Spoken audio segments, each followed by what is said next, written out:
Yeah, Frank. Frank? Joe, I'm trying to log in here and I get myself on the camera and I'm logged into some meeting, but there's nobody there. So either I'm doing something wrong. Okay, let me tell Jill to send you the link again. We Yeah. can hear you both. Please do. Oh, okay. All right. Sorry. Thank you. Jill, that was Frank Weber saying that he can't get into the meeting. He may have the wrong link. Okie dokie. You may be looking at last week's link. Or, It's all the same. is it? Yeah.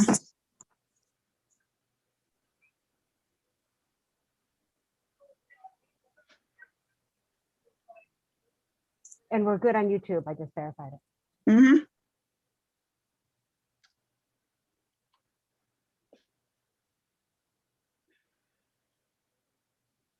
Looking at last week's link. Or, It's all the same. is it? Yeah. Okay, here we go. All right, I'm closing YouTube. And then we will get the we'll get the meeting started. Let me just send Frank the link again. And we're good on YouTube. I just verified. Mhm.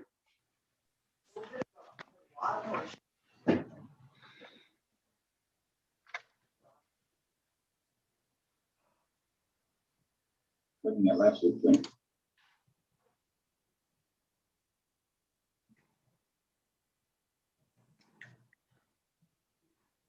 Okay. All right. All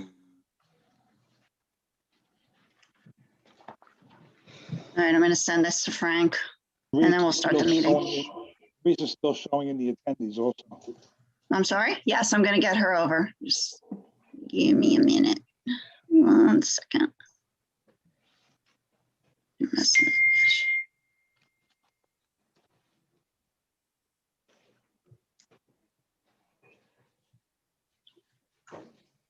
I told you everything's moving really slow here.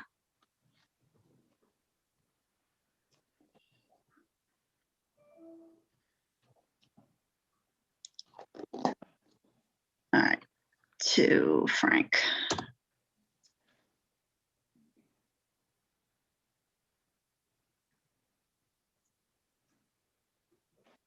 All right, I'm sending it to Frank. All right. Okay. Let's get this meeting started.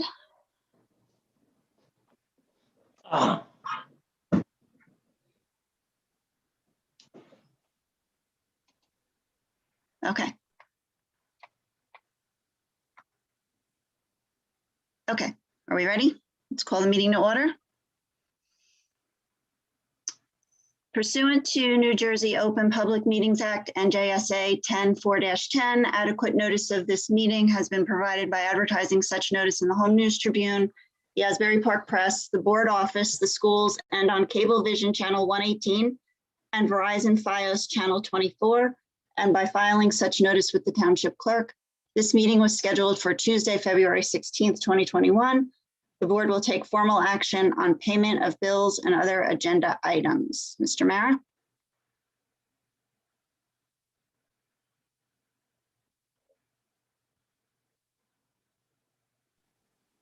Thank you, Mr. Carroll. The Old Bridge Township Board of Education acknowledges that the law of this state establishes that members of the public, including members of the board, have the right to record public board meetings using audio or video recording devices, provided that that act of recording does not interfere with the business of this public board meeting. Therefore, the board makes it known that any such recording is to be considered the private recording of the individual and in no manner represents the official record of this board. The board therefore takes no responsibility for such private recording and completely disavows any future use. Okay, can I have a roll call, Mr. Mara? Ms. Burns, Here. Ms. Callie, Here. Mr. DePrima, Here. Mr. Dunn, Here. Ms. Ellis Foster, Here. Mr. Giordano, Here. Mr. Solikowski, Here. Mr. Weber,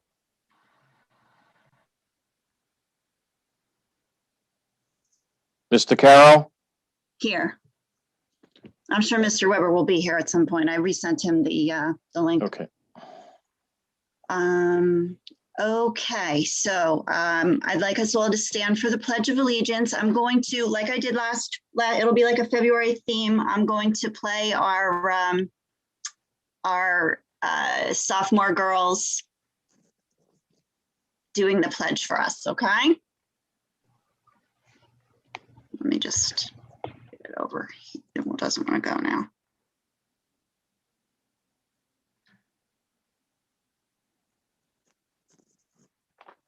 Hold on.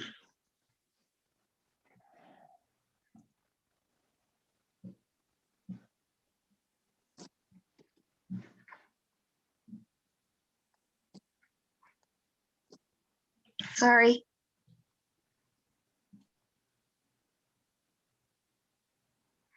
There we go. Sorry about that. Oh, all right. Never mind. I can't do it. Let's all just stand for the pledge. I pledge allegiance Allegiance to the flag to the of the United States of of America and to the republic for which it stands, for which it stands, One one nation, under under God, God, under God, indivisible, indivisible, with liberty liberty and and justice justice for all. for all. Thank you. Sorry about that. It didn't want to go to my other screen. Anyway, all right. Who do we have reading the Code of Ethics? This is Callie. Okay. Me? Yep. Oh, okay. Code of Ethics Corner highlight of the month. The board member will make decisions in terms of the educational welfare of children and seek to develop and maintain public schools that meet the individual needs of all children, regardless of their ability, race, creed, sex, or social standing. Thank you. Okay, we have our district goals and our board goals. And okay, I need a motion for the approval of the minutes, item number 1. I'll move it. Thank you. Can I have a second? I'll second. And also I do, Mr. Carroll, I do see Mr. Weber in the participants. I don't know if you wanted to Okay. phone in. Thank you.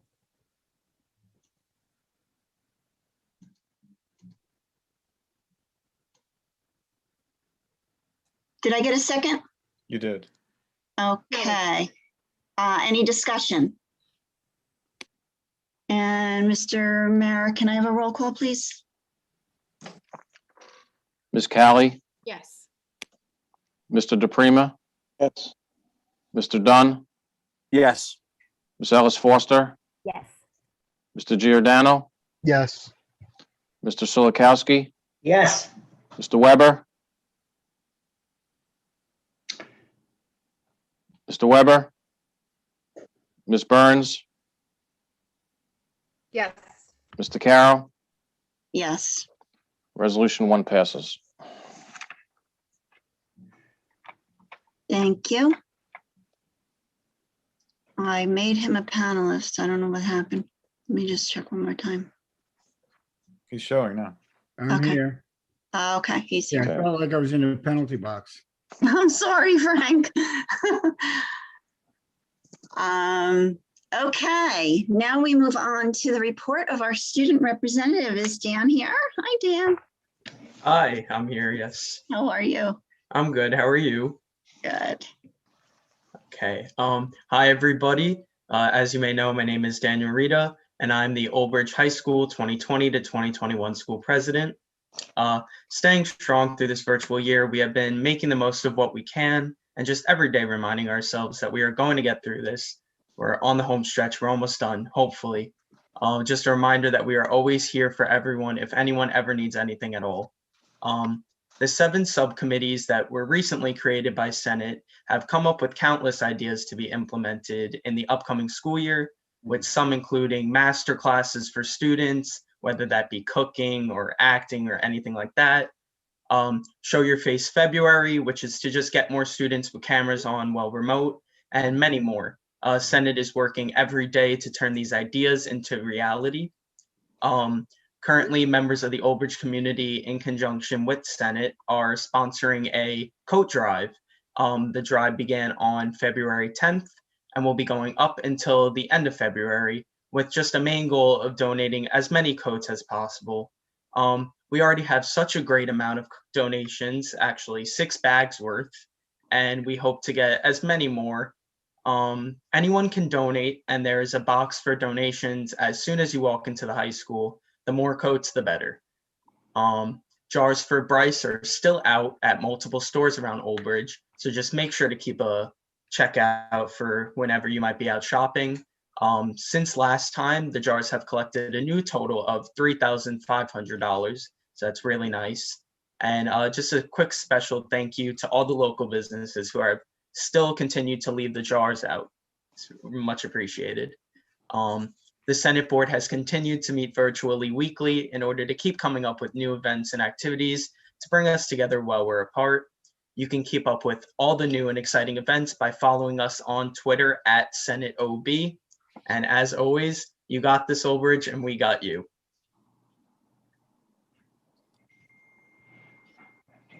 Thank you so much, Dan. Of course. Okay, superintendent's report, Mr. Cittadino. Thank you, Madam President. There'll be 2 components of the superintendent's report. Tonight we have a superintendent's report and a progress towards goals. I've asked our supervisor of social studies and secondary language arts to join us tonight, Mr. Rocco Solentano, and he will be putting together for us or demonstrating for us and walking us through some of the curriculum, some of the exercises, some of the work that the students have been centered around during our Black History Month for 2021. Obviously, everyone knows that February is Black History Month, and it's something that we study deeply in our schools and make part of our curriculum, especially during this month. So, Mr. Solentano. Good evening, everyone. It's good to see all of you, and thank you for giving me the opportunity to show you how we are celebrating Black History Month in our schools. Hoping we can get there it is. I'm starting off with a quote from Scott Mazzella. He's one of our teachers from Jonas Salk Middle School, and he said this to me the other day, and I think it best describes our approach to Black History Month. It's a time for our students to further recognize and celebrate the contributions of African Americans that they have made to our society and our culture. So if we go to the next slide, I have control of it. Hold on. Oh, there we go. Okay. Okay. Is that the right one, or did I go too far? No, you're good. Okay. So to assist us in teaching and celebrating Black History Month, we've recently acquired digital platforms that we use along with resources that we've traditionally used. This is Nearpod, and it's a platform especially popular with our middle school social studies teachers. It allows you to make engaging and interactive lessons. Teachers and students can create videos, upload documents and information. And if you take a look, the example here is from a 7th grade social studies lesson on Gullah culture. The students here wrote responses on what they learned and placed them on the screen. We also, you can see there like what they thought about the lesson and things that surprised them and so on. If we go to the next click, you'll see this is Newsella. And what we use with Newsella for, it's an informational text platform that utilizes thousands of articles that can be automatically personalized to a student's reading level. It's carefully curated and organized in a way to help teachers find exactly what they're looking for. And they have created a great amount of resources for Black History Month and also provide lesson ideas and writing prompts. And we use these resources at all levels from elementary all the way up to high school. So next slide. I want to talk a little bit about how we're celebrating Black History Month in our elementary schools. And teachers have done several things. They've used books and videos along with digital articles from Newsella and Scholastic to learn about famous African Americans and events. Students have begun working on projects and making presentations in class using PowerPoint and Flipgrid. The teachers I spoke with are working on these projects right now, and the students will be making their presentations towards the end of the month.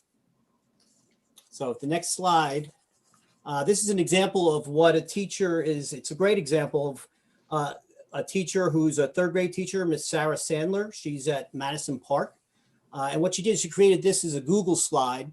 And what you can do is students can actually click on any of these pictures here, and it will open up different resources and things that students can get a chance to look at. So this one, the subject is Ruby Bridges. And if you were to click on one of these pictures, you would see like a storybook where it would have a read aloud. There were some things about her biography. There are videos and so on.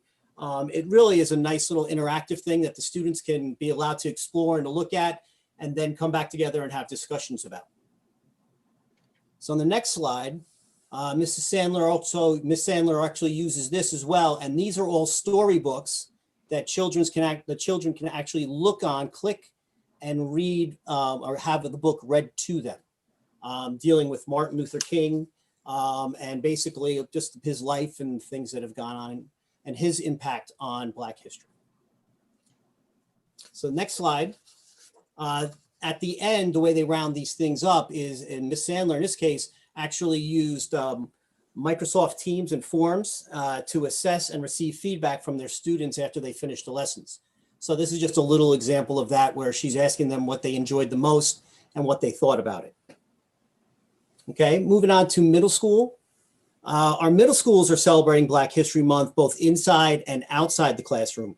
English language arts classes are reading and learning about African-American authors and poets such as Alice Walker and Tupac Shakur. Our social studies classes are spotlighting major African-American historical figures. In both courses, they are currently working on projects where they're going to research people and events. At Salk and Sandburg, the guidance departments have been very active in celebrating Black History Month. Salt's guidance department actually is having a poetry contest right now. Poems are due in by Friday. And basically they're drawing inspiration from Amanda Gorman's speech and poem, I should say, that she gave at this year's inauguration. Sandburg's guidance department has created a list of activities such as Days of Dialogue, which is celebrating our diversity and having conversations about race and the situations today. They also scheduled virtual assemblies with guest speakers. And actually the first assembly is going to be this week with Janita Bellamy. She's from BET Entertainment. And then we're going to have, I believe later, I believe in another week, 2 weeks, Eric Scott Strandroff is going to speak to the students in a virtual assembly. So in the next slide, it's another one of these Google slides that the guidance department made. And they reached out to me and asked me to speak to all the English language arts and social studies classes at Sandburg. And this slide, there are all, again, once again, if you click on any of these, it will open up a link to a lesson or to a video. And these resources are going to be used once a week in our history classes and in our English language arts classes. And again, they're interactive. They create a dialogue. They create a way for us to really, in a good way, to talk about issues that are going on, but also to observe Black History Month and the accomplishments of African Americans in this country. Okay, one last slide from the middle school here. This is a screenshot from a project that was done by Mrs. Arico's 6th grade social studies class. In the lesson, they learned about the importance of Martin Luther King's "I Have a Dream" speech and the impact it had on inspiring social change. So what students did, they used that as inspiration to address the issues of today. So it is more than just learning what he said, but actually applying it to the world around them. Next. So for the high school, like all of our other levels, we're doing a lot of projects that are focusing on Black History Month. There are a few examples here. Again, these are from lessons that are being done and projects that are going to be due later in the month. So this one is from Mr. Post's US 1 class, where they looked at the civil rights movement and took an in-depth study. If you click on the next slide, you'll see that even our world history classes in the grade 9 center are doing things that are focusing, even though it's a world history thing, we're still, we actually redid our social studies curriculum this summer to make sure that we include the history of Africa in our world history. And you can see that for this month, this is the project that they're doing, where they are basically researching and looking at African kingdoms and their impact on global history. And then lastly, even in our civics classes, we're taking the time this month to really begin to dive into some of the other cases and other things that deal with civil rights. This is Mr. Magnuson. He's a teacher at grade 9 and he teaches civics. And basically this was a video and questions and a follow-up discussion on Loving versus Virginia. Okay. And with that, I also want to remind you that this is the first year we've had our Conscience of Humanity course that was once called the Conscience of Man. It's been updated to today. The course was needed an update, and we designed it with the idea to study issues of and the history of inequality, prejudice, and genocide. They're doing a series of projects for Black History Month. And this one you see here is one that they just completed, where students completed artwork inspired by the Harlem Renaissance. And they applied it to issues of today. So if you look at some of these, like particularly, you can see the one that says they don't care about us is about the civil rights movements that occurred, or the marches that occurred in the summer. And you can see the people in the background. They have masks on. And so they created Flipgrid videos to actually explain what each of their pictures look like. The same thing with the issues hidden within the skyscrapers. So they really went on and explained, they go on not just producing something, but actually creating a video to talk about it. Okay. And then our next slide, these here, the class is, the Conscience of Humanity is planning to have an impact outside of the classroom and really getting out there into the community. And these are student examples of a project that they just completed. It was where they created a Black history researched a Black history topic that could be taught to middle school or elementary school students. And these are just some slides from some of the PowerPoints from some of the students who completed the project. The idea is, and our hope is that, when things return to normal, that this course is going to serve our town in a similar way to the peer program, where we be able to do outreaches to the community and outreaches to the middle school and elementary schools. Okay. And finally, I got to talk to you about the nightly wrap up. If you haven't seen it, I urge you to take a look at it. This week's past episode highlighted Black History Month, and they teamed up with the African American Club to do a trivia challenge on famous African Americans. They also included poetry from students Emmanuel Boating and Zaire Boykins. It was just a great episode. It was really nice to spotlight it.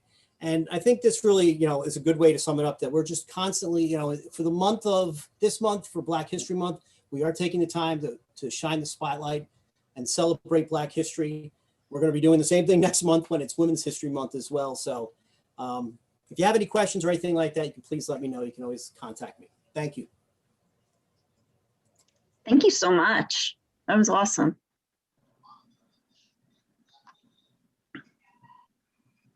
All right.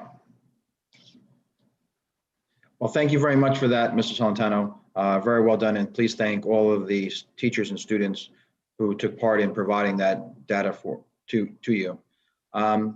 So the next is our progress towards goals. And obviously public relations is always part of our goals and better outreach to our community.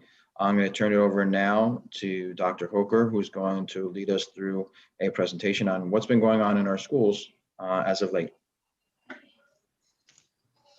Thank you. Good evening, everyone. I would say I'm doing a little less leading and you'll be doing a little bit more watching, but just to share with you, in an effort to share and celebrate the hard work of our students and staff, it was a collaborative effort to put this video together, highlighting the events and programs and the awesome things that are going on in our district, particularly in January and February. This video highlights all of the events and the special activities, many of the things that we've done to try to promote the connectivity and the positivity throughout the district. And hopefully this gives you insight, our parents and our community, into what's going on in our classrooms. Mr. Caro, can you go ahead and start that video? Sure thing.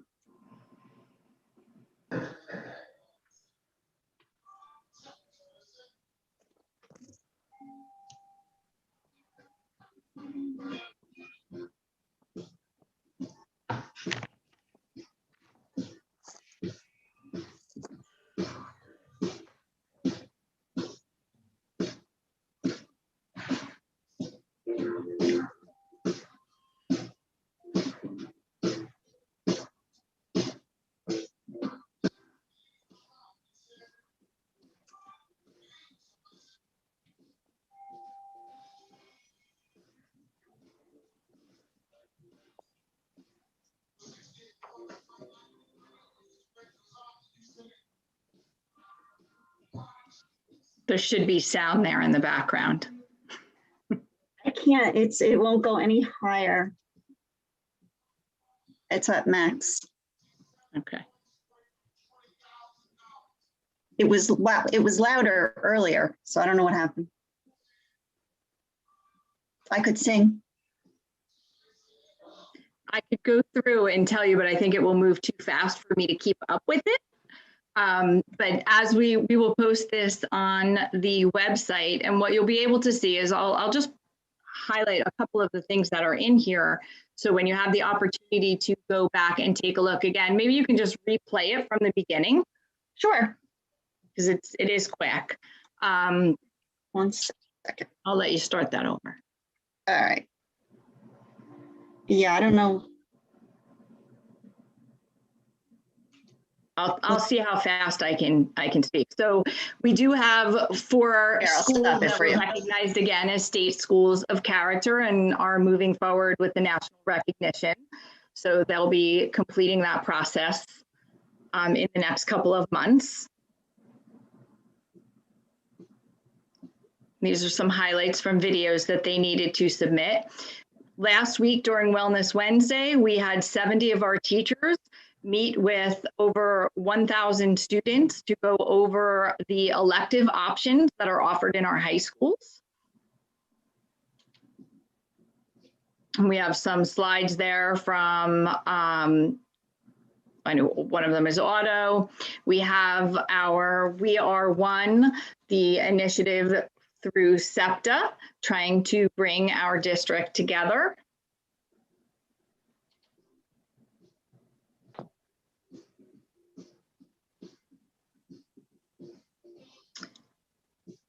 Different opportunities. We had peer meet with our younger students, our 100 days of school. Again, Wellness Wednesdays, we've had multiple challenges, different teachers reaching out to different students and staying connected. We had Minute to Win It. We have Cooking with Miss Cleo tomorrow at 4 p.m. if you haven't already signed up.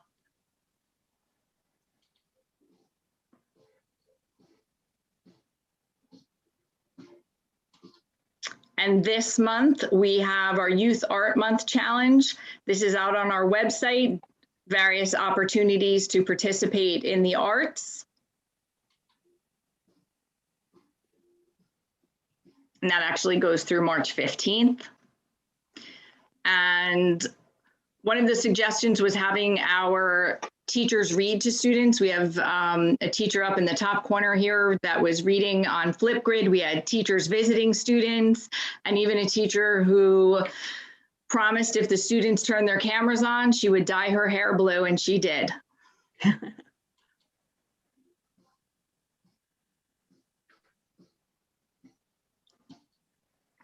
The kindness challenges going on throughout the district. We've seen them all over Twitter. Our Red Cross Club, elementary students. I think we have some superheroes there in the elementary school.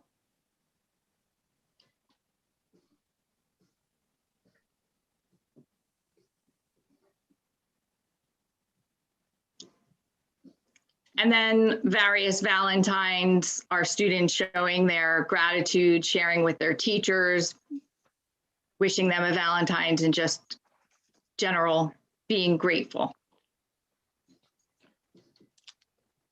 And then the parent workshops. We have a workshop tomorrow evening on Wellness Wednesdays. We're even bringing our parents into it. Various parent university workshops, student motivation, and those workshops will continue throughout the year.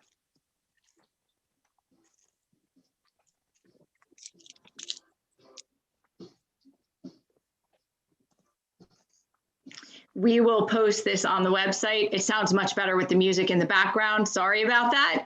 It's very nice, lovely, very upbeat music. I can hear it. All right, very good. Thank you so much, Dr. Hoker. Okay. Oops, I don't want it to start again. Okay, do we have anything else, Mr. Cittadino? At this point, that concludes the superintendent's report and our progress towards goals. Very good. Thank you very much. Mr. Mara, any correspondence? No correspondence. Okay, do we have any special committee reports? Anybody? Let me get that screen up again. There we go. Okay, no special, yeah, I'm trying to think. We didn't have any.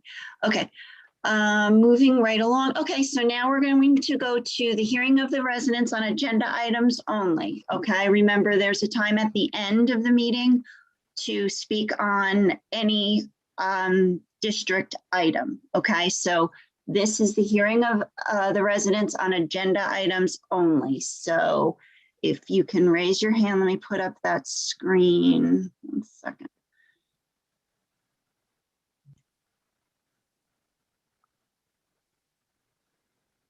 There we go. Okay, so if you can raise your hand,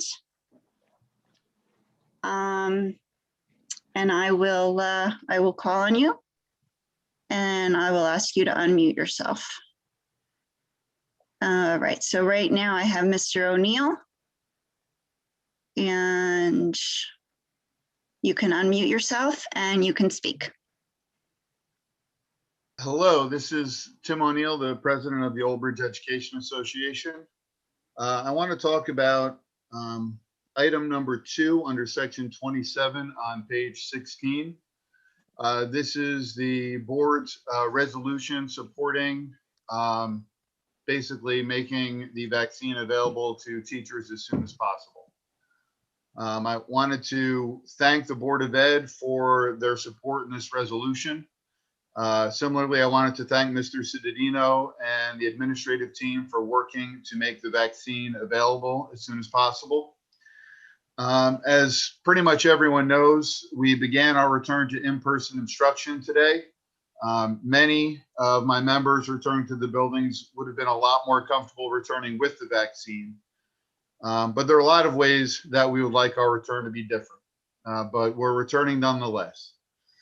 I want to point out that the leaves being approved tonight show virtually no connection between our return to in-person instruction and the leave requests amongst educators in this district. And I want to make this point to contradict some false narratives that have been pushed by certain members of the community that the closing of the buildings was or is due to educators refusing to return. We showed up in the fall. We've been there for our students all year, and we are again answering the call as we return to the buildings once again. As we did in the fall, we're putting our faith in the board and administration to create a safe environment and support us throughout the process. And to that end, we greatly appreciate the gesture of this resolution and the continued support of the board and administration. Thank you. Thank you, Mr. O'Neill. Okay, I'm seeing no other hands raised right now, so I'm going. Mr. Carroll, this is sir. Joe Mara. We did receive an email today directed to the board secretary that's part of the hearing of the residents, which I will read. It's from a Miss Rose Merciel of 20 Gramercy Road in Old Bridge. The subject of the email is school opening plans. And this is a quote, Mr. Cittadino and the Board of Ed. I am a parent of 3 children enrolled in the Old Bridge Public Schools, and I preschool age child that will be entering kindergarten next school year. I will start by saying that my children are fortunate in that they have had amazing teachers throughout this, and mother myself who has a flexible work schedule that has been dramatically reduced due to this prolonged school closure. My children's education and well-being is of utmost importance to me. Even though they are doing well in what is supposed to be a temporary situation, this is not how children are meant to learn and be for such a prolonged period of time. I am an educator myself, I am a speech pathologist, currently working with preschool age children in their school in New York that has been open 5 full days since September. I additionally have worked with them virtually. Nothing compares to teaching my students in person. I have seen the struggles of these students and the anguish in their parents' faces on the other side of the screen. My heart is broken for them and the many parents I hear call into these Board of Ed meetings. More has to be done and articulated to us as far as for the true path and plans ahead on fully opening these schools. I am not understanding why we are not starting this phase back by combining cohorts. You had enough time to make that decision and have it effectively implemented. According to your data, 1/2 of the student population will be returning. Why should our children be sitting with 4 to 6 other students in a class when you can safely combine that number in a classroom and give them the more days they deserve? Secondly, how do you plan on going from 2 half days in March with 1/2 of the current student population to 5 full days with a presumed full student population back when September comes? What is the plan? I, as a working parent of 4 children, need to know. I have to make decisions now whether I will be sending my children back to the public schools of Old Bridge. I cannot and will not allow my 5-year-old to start any of her schooling virtually due to a virus that at any time will be around for more than a year and has shown within schools little transmission. All of my children deserve a routine outside their home, a school routine with proper education, socialization, and separation from their homes and parents. I hope on this you hear my message. I hope to finally hear the plans of opening these schools. Your answer or lack thereof will guide myself and many parents to either leave the public school system or stay.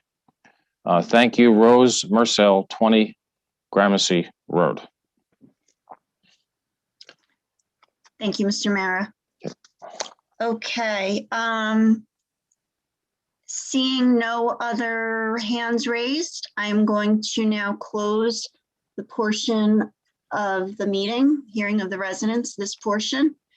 And we will move on.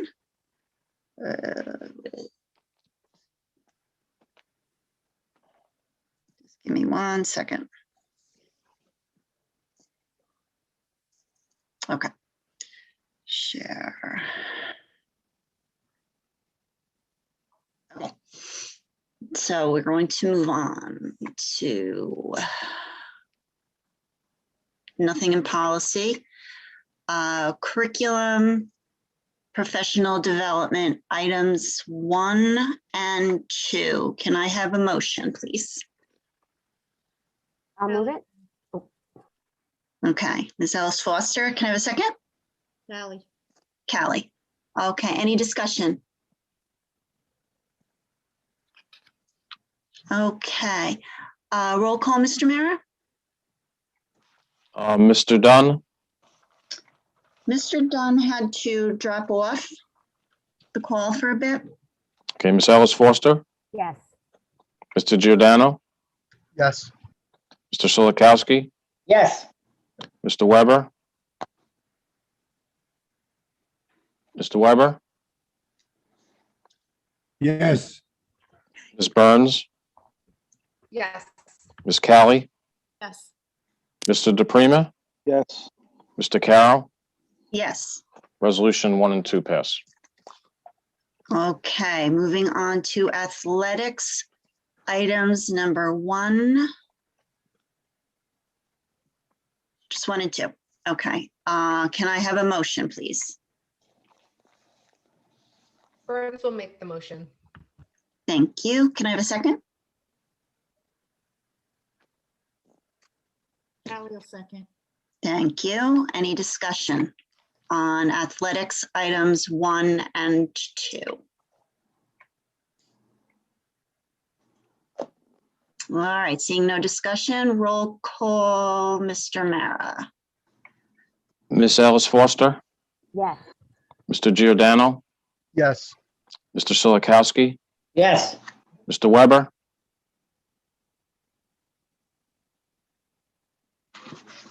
Mr. Weber, Yes. Ms. Burns, Yes. Ms. Callie, Yes. Mr. DePrima, Yes. Mr. Dunn, He's Mr. Carroll. Yes. Resolution 1 and 2 pass. All right, so now moving on to finance. 1 through 6. May I have a motion, please? I'll move it. Ms. Ellis Foster, can I have a second? Burns will second. Okay, who was that? Ms. Burns, Ms. Burns, okay. Okay, any discussion? Seeing no discussion, Mr. Giordano, Yes. Mr. Silikowski, Yes. Mr. Weber, Yes. Ms. Burns, Yes. Ms. Callie, Yes. Mr. DePrima, Yes. Ms. Alice Foster, Yes. and Mr. Carroll. yes. Resolutions 1 through 6 pass. Okay, great. Nothing in non-certificated personnel office or operational. Now we have non-certificated personnel other. May I have a motion to move items 1 through 5? Callie will move. Okay, can I have a second? Weber, second. Thank you, Mr. Weber. Any discussion? I'd like to I would- read number 1. Sure. Josephine Wong, who is retiring from Sandberg as a paraprofessional, age 16 and a half years, effective March 1st in 2021, and thank her for her service. Thank you, Mr. Weber. Any other discussion? I'd like to discuss number 3. I know that summer hopefully will be here. You know, that groundhog wasn't too nice to us, but since we're already looking to hire paraprofessionals, do we have a number on how many students that we'll be expecting yet? No, we don't have a number quite yet, Mrs. Burns. We always place this on the February agenda, anticipating that we are planning for the summer come March and April. So we can let the staff members know who need to plan for the summer what their professional responsibilities would be, or if they're interested in working for the summer. So as of right now, we don't have numbers. We're beginning to look at our ESY numbers and plan for the summer.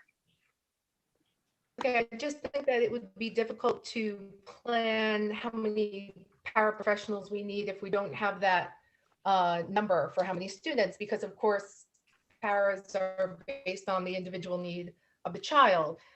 So then my other question is the dates that we're looking at. Is that what we normally do for? Yes. Do we think that possibly COVID, we could extend those dates? I know that funding has been talked about.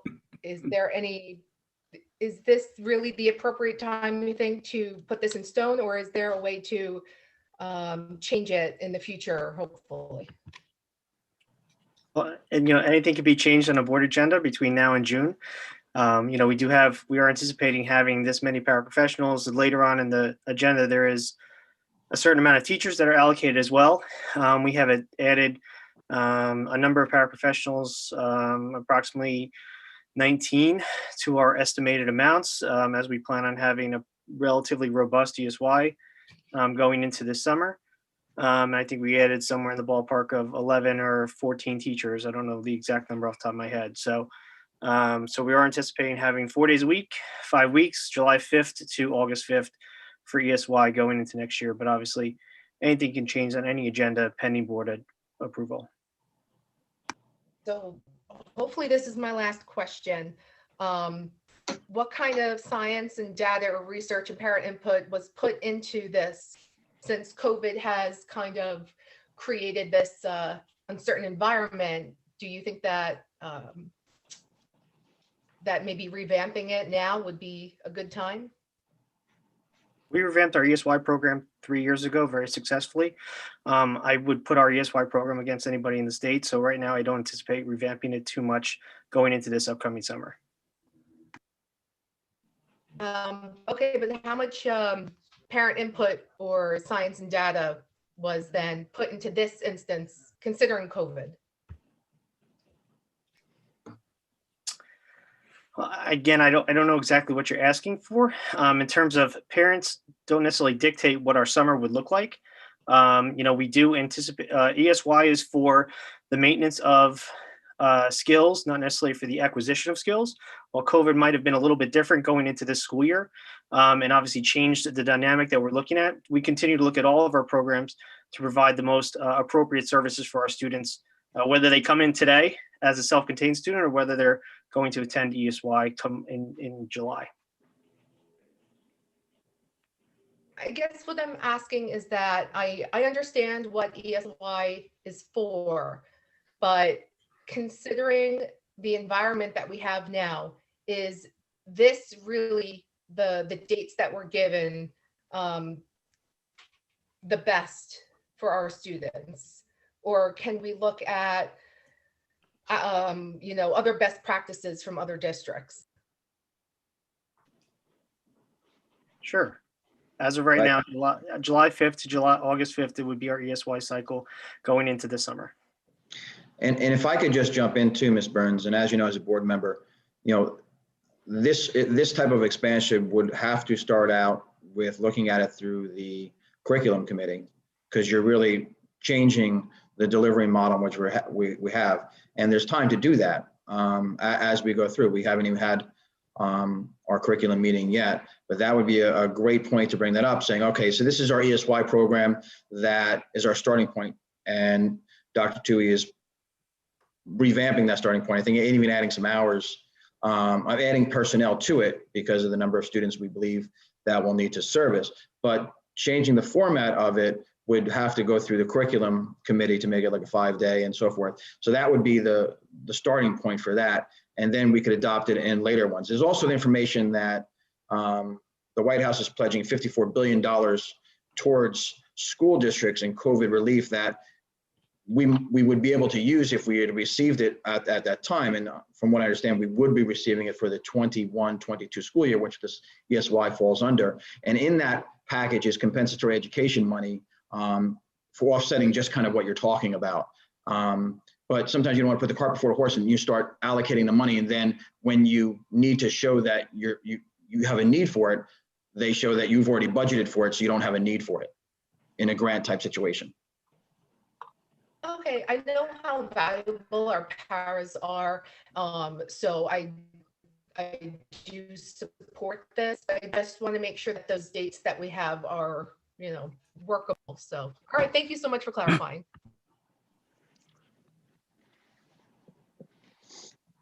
Okay, does anybody else have any other questions or discussion? No. I also want to, congratulate Josephine Wong on her retirement. I actually worked, she's a friend of mine. Our kids are actually best friends. And we worked together, ironically, when I was a para in Southwood. So she's an awesome para, and Old Bridge is gonna miss her. And but I wish her the best. So seeing no other discussion, roll call, Mr. Mara. Ms. Burns, Yes. Ms. Callie, Yes. Mr. DePrima, Yes. Ms. Ellis Foster, Yes. Mr. Giordano, Yes. Mr. Solikowski, Yes. Mr. Weber, Yes. Mr. Carroll. Yes. Resolutions 1 through 5 pass. Okay, so certificated personnel. I need a motion for items 1 through, where are we? 15. 1 through 15, thank you. 1 through 15, can I have a motion? Mrs. DeCaro, there's an addendum here for number 4.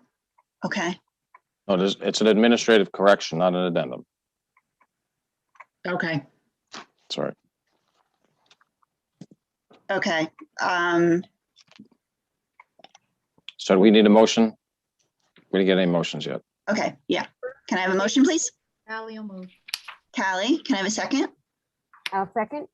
Okay, and discussion? Okay, there were two administrative corrections.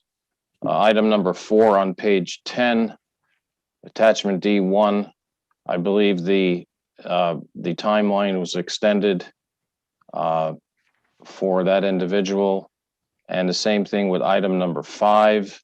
There was a change in item B. The timeline was changed for that long-term sub. That is correct. Okay. All right. Sorry. Okay. Any other discussion? Okay. Roll call, Mr. Mayor? Ms. Callie, Yes. Mr. DePrima, Yes. Ms. Ellis Foster, Yes. Mr. Giordano, Yes. Mr. Sulikowski, Yes. Mr. Weber, Yes. Ms. Burns, Yes. Mr. Carroll. Yes. Resolutions 1 through 15 pass.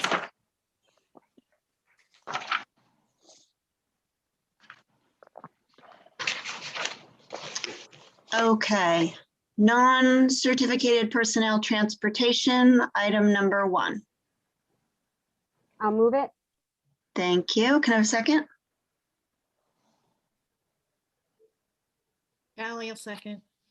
Thank you. Any discussion? All right. Can I have a roll call, Mr. Mayor? Mr. DePrima, Yes. Ms. Ellis Foster, Yes. Mr. Giordano, Yes. Mr. Sulikowski, Yes. Mr. Weber, Yes. Ms. Burns, Yes. Ms. Callie, Yes. Mr. Carroll. Yes. Resolution 1 passes. Supplies, equipment, and services, items 1 and 2. Can I have a motion, please? I'll move it. Mr. Weber, can I have a second? Burns will second. Ms. Burns, thank you. Any discussion? Seeing no discussion, can I have a roll call, Mr. Mara? Ms. Ellis Foster, Yes. Mr. Giordano, Yes. Mr. Sulikowski, Yes. Mr. Weber, Yes. Ms. Burns, Yes. Ms. Callie, Yes. Mr. DePrima, Yes. Mr. Carroll. Yes. Resolutions 1 and 2 pass. Okay, nothing under transportation. We have miscellaneous items 1 through 6. Can I have a motion, please? I'll move it. Ms. Ellis Foster, can I have a second? Ally will second. Thank you, Ms. Callie. Any discussion? Miscellaneous items 1 through 6. Mr. Carr, I just, if I can, I just want to point out, I noticed on number 6 for some of our student teachers are actually a few alumni whose name I recognize. So I think it is just an amazing thing that our alumni want to come back and do this. And we know that we have quite a few of our teachers who are alumni. So it's just a a wonderful thing to see that kind of a tradition continue. So, and a testament, I think, to the district that people want to come back and be a part of it as an educator. Definitely. I agree. It's wonderful. Any other discussion? Okay, Mr. Mara, roll call. Mr. Giordano, Yes. Mr. Solikowski, Yes. Mr. Weber, Yes. Ms. Burns, Yes. Ms. Callie, Ms. Callie, Yes. Mr. DePrima, Yes. Ms. Alice Foster, Yes. Mr. Carroll. Yes. Resolutions 1 through 6 pass. Okay, we have board, secretary, and business. Item 1 and 2. Can I have a motion? Weber will move it. Can I have a second, please? Burns will second. Okay. Any discussion? Yes. Mr. Giordano? Okay, so for resolution 1, I would like to thank all of the board members and Mr. Parton for discussing this proposed bill in the General Assembly and hopefully getting the thing that I would want out of it passed, that we could be able to transfer funds to general fund expenses and not feel compelled to spend money on certain capital projects. So I'd like to thank everyone for that. And for resolution 2, with the vaccinations for the teachers, once again, I'm glad that this was brought forward and hopefully the teachers could get the vaccinations. Right now, there's about 1 million, according to the governor's Twitter. So that's roughly about a ninth, so 11%, plus the people in New Jersey that are 18 and younger, the students, which make up about 21% of the New Jersey population. So in total, you have about, sorry, what? Sorry. So about a third of New Jersey is basically safe. They'll either have the vaccination or they won't have the need for the vaccination that much. So hopefully this will bring us forward to our real normal, not the new normal, and we could get our kids back to 5-day education by September. And thank you. Thanks, Mr. Giordano. Does anybody else have any discussion on items 1 or 2?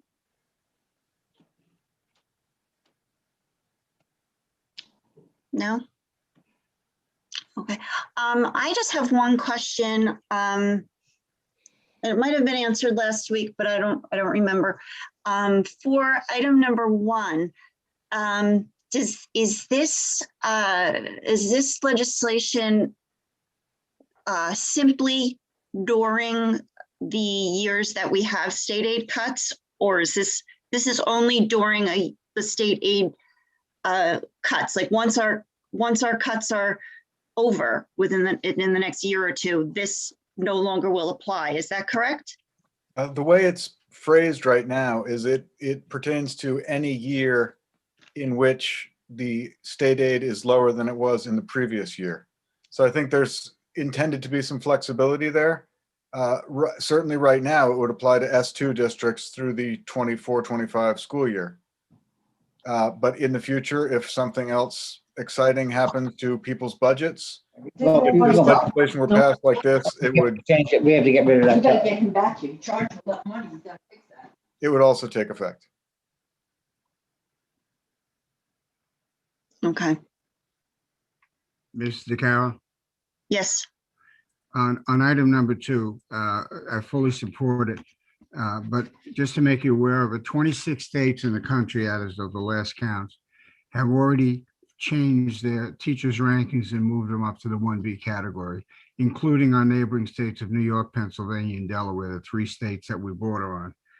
And I have not been able to find it, but I would hope that the NJEA has also taken similar action, because obviously We all want the teachers to be vaccinated, and I hope that they have also put in some requests to the governor.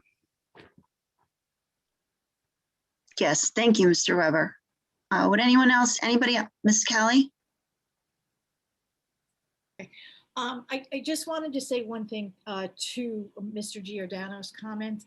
I have read a lot of things on social media that there are many 16, 17, 18-year-olds who are immune compromised, who would, like to get the vaccine. So they're not necessarily should be lumped in with the people who are safe.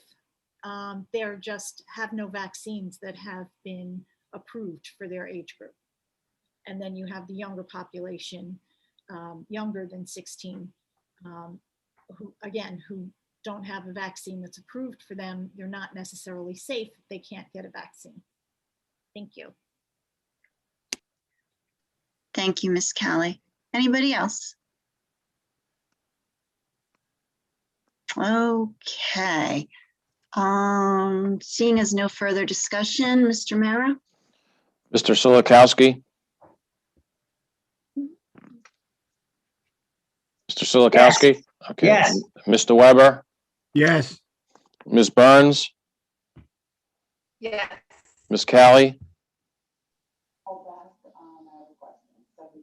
Ms. Callie? Yes. Mr. DePrima? Yes. Ms. Ellis Foster? Yes. Mr. Giordano? Yes. Mr. Carroll? Yes. Resolution 1 and 2 pass. Okay, now we are on to hearing of the residents, any school district issue. Let me stop this. And so if you raise your hand, I can unmute you. 1 second, I gotta share this.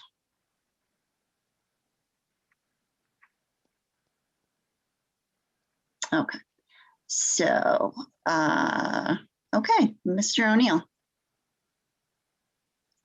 Go ahead, you can unmute yourself. Hello, Tim O'Neill, president of the OBEA again. I just wanted to respond to Mr. Weber.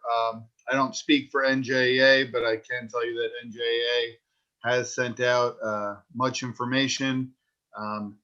I made it very easy for all NJEA members and anyone else to contact the governor using a system that just requires a few clicks to support teachers getting the vaccine as soon as possible. And I can say, as the president of the OBA, I have shared that information with my members, and they have also been petitioning the appropriate people. Again, thank you to the board and admin for their support in getting our members the vaccine as soon as possible. Thank you, Mr. O'Neill. Okay, I have a phone number, last 4 digits 8411. If you unmute yourself, yeah, well, you can, I'm sorry, press *6 to unmute.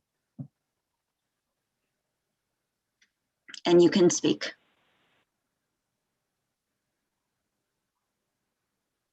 I see you're unmuted, so 8411, you can speak if you can.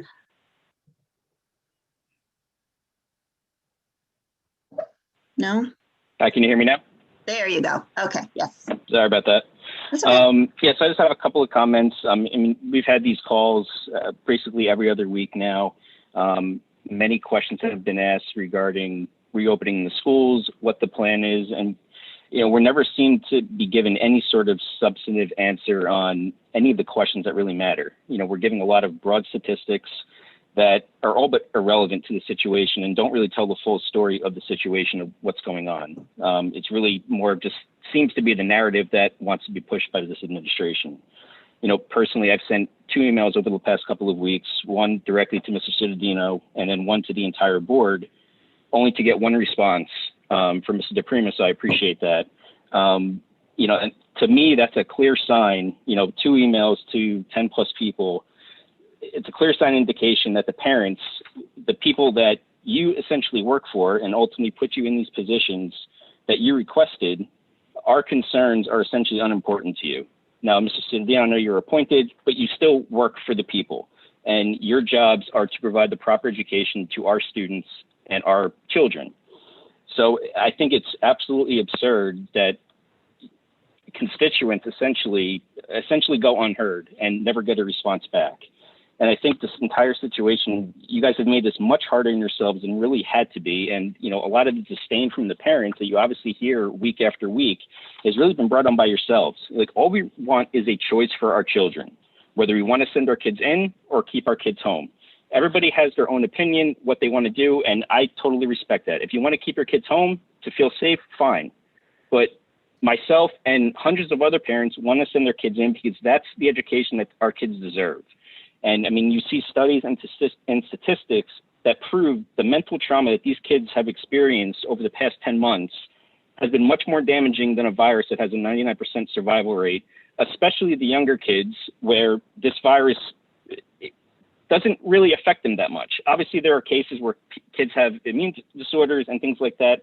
That I totally understand. But the 99% survival rate, where it doesn't really affect these kids, that's really what you guys should be looking at. And that's the statistics that you should be looking at. I think we need to open the schools, enough of the political BS and the fear mongering, and provide our children with the proper education that we as parents expect and that the children deserve. Thank you. Can I just interrupt you 1 second, sir? Sure. Sir, can you, I didn't ask you to identify yourself before you started speaking. So if you don't mind just identifying yourself, I apologize for that. Sure. My name's Joe B. I'm in on Morristown Road. Thank you.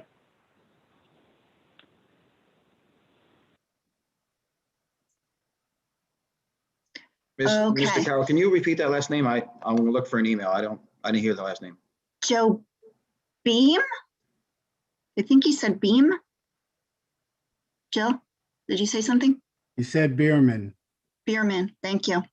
Actually, I did say something while he was speaking because I was concerned about that he said that he emailed, and I went back to January and I have no parent emails. So I don't know if the other board members want. I don't have an email from a Bierman either. No. Yeah, and I answer all the emails, so if it was sent, I would have answered it. Sal, you didn't get one either? Giordano? No. No, I didn't get one. Somehow Sal DePrima got it and the rest of us didn't. Look, I don't know when though. All right. Okay. Okay. Oh, wait, Jay Beard, B-E-R-D? That was on February 8th. Yeah, I went back to mid-January. I have nothing. Okay.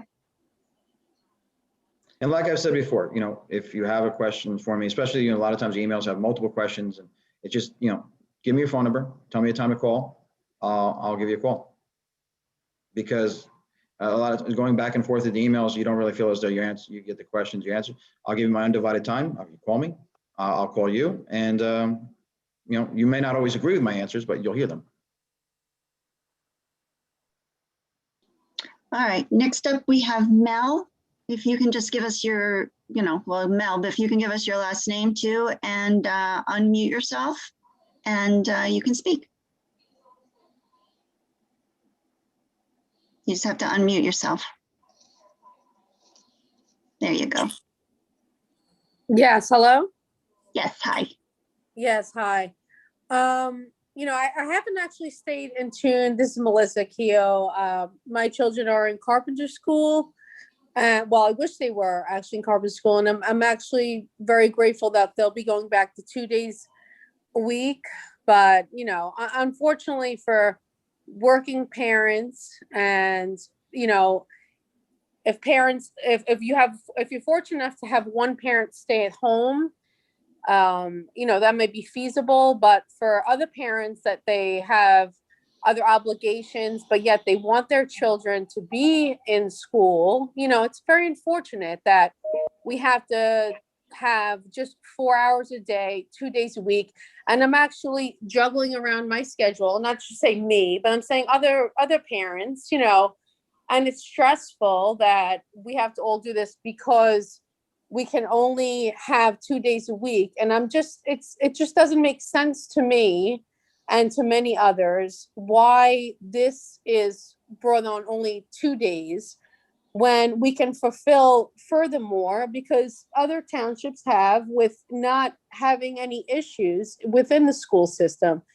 So, you know, my children and others, they really are, they're suffering, they're traumatized, honestly. My children wake up every day very upset, crying. They don't want to go to school. They don't want to go on the computer, is what they say. It's not school. They don't want to go on the computer. And, you know, we've dealt with it and we struggled. I've even spoken to teachers and, you know, they're they really want to go back to the classroom, and we all do. So, you know, we really want to push forward.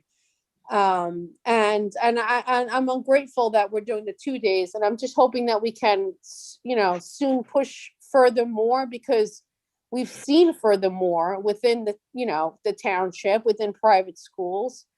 And I'm just hoping that we can continue to do so. So I just, you know, want to be able to come to a conclusion as to when that can happen. And when my children can feel that, like, feel a sense of normalcy, because if not, then honestly, I have to opt to private school. And I shouldn't feel that parents have to go to private school because we can't open public school. Like, it shouldn't be that way. We shouldn't have to go to another route because this school isn't opening. That shouldn't be. We should be able to open. It's very stressful, and I'm sure you know, all of you know, and you hear it, and you understand what we are going through, and I hope you understand. But you know, it really is. It's a struggle for the parents, for the children. I mean, it really is, and I just hope that we can somehow move forward a little bit faster of a pace and come to better guidelines, decisions, teachers, vaccinations, if they, you know, if we choose to go that route, to make it a better life for our children is the major concern. Okay. Thank you very much, Melissa. Thank you. Okay, next up we have Ivis Molina. If you unmute yourself, you can speak. And if you give us your address. You just have to unmute yourself, Ivis.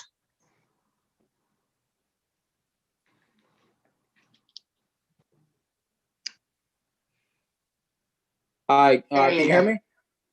Yes. Who Hi, are we good evening. How you speaking doing? with? Tim Cogan, Can you spell your last name? Coghan. Thank you. You're welcome. I think it would be easier for a lot of us if when someone addresses an issue, that it just be spoken about instead of bouncing around on the screen. Did you get the email? Did you get the email? No, I didn't get the email. I didn't get it. How about address it, because there might be multiple people that have the same question, and you just answer it there instead of getting 1,000 of the same emails.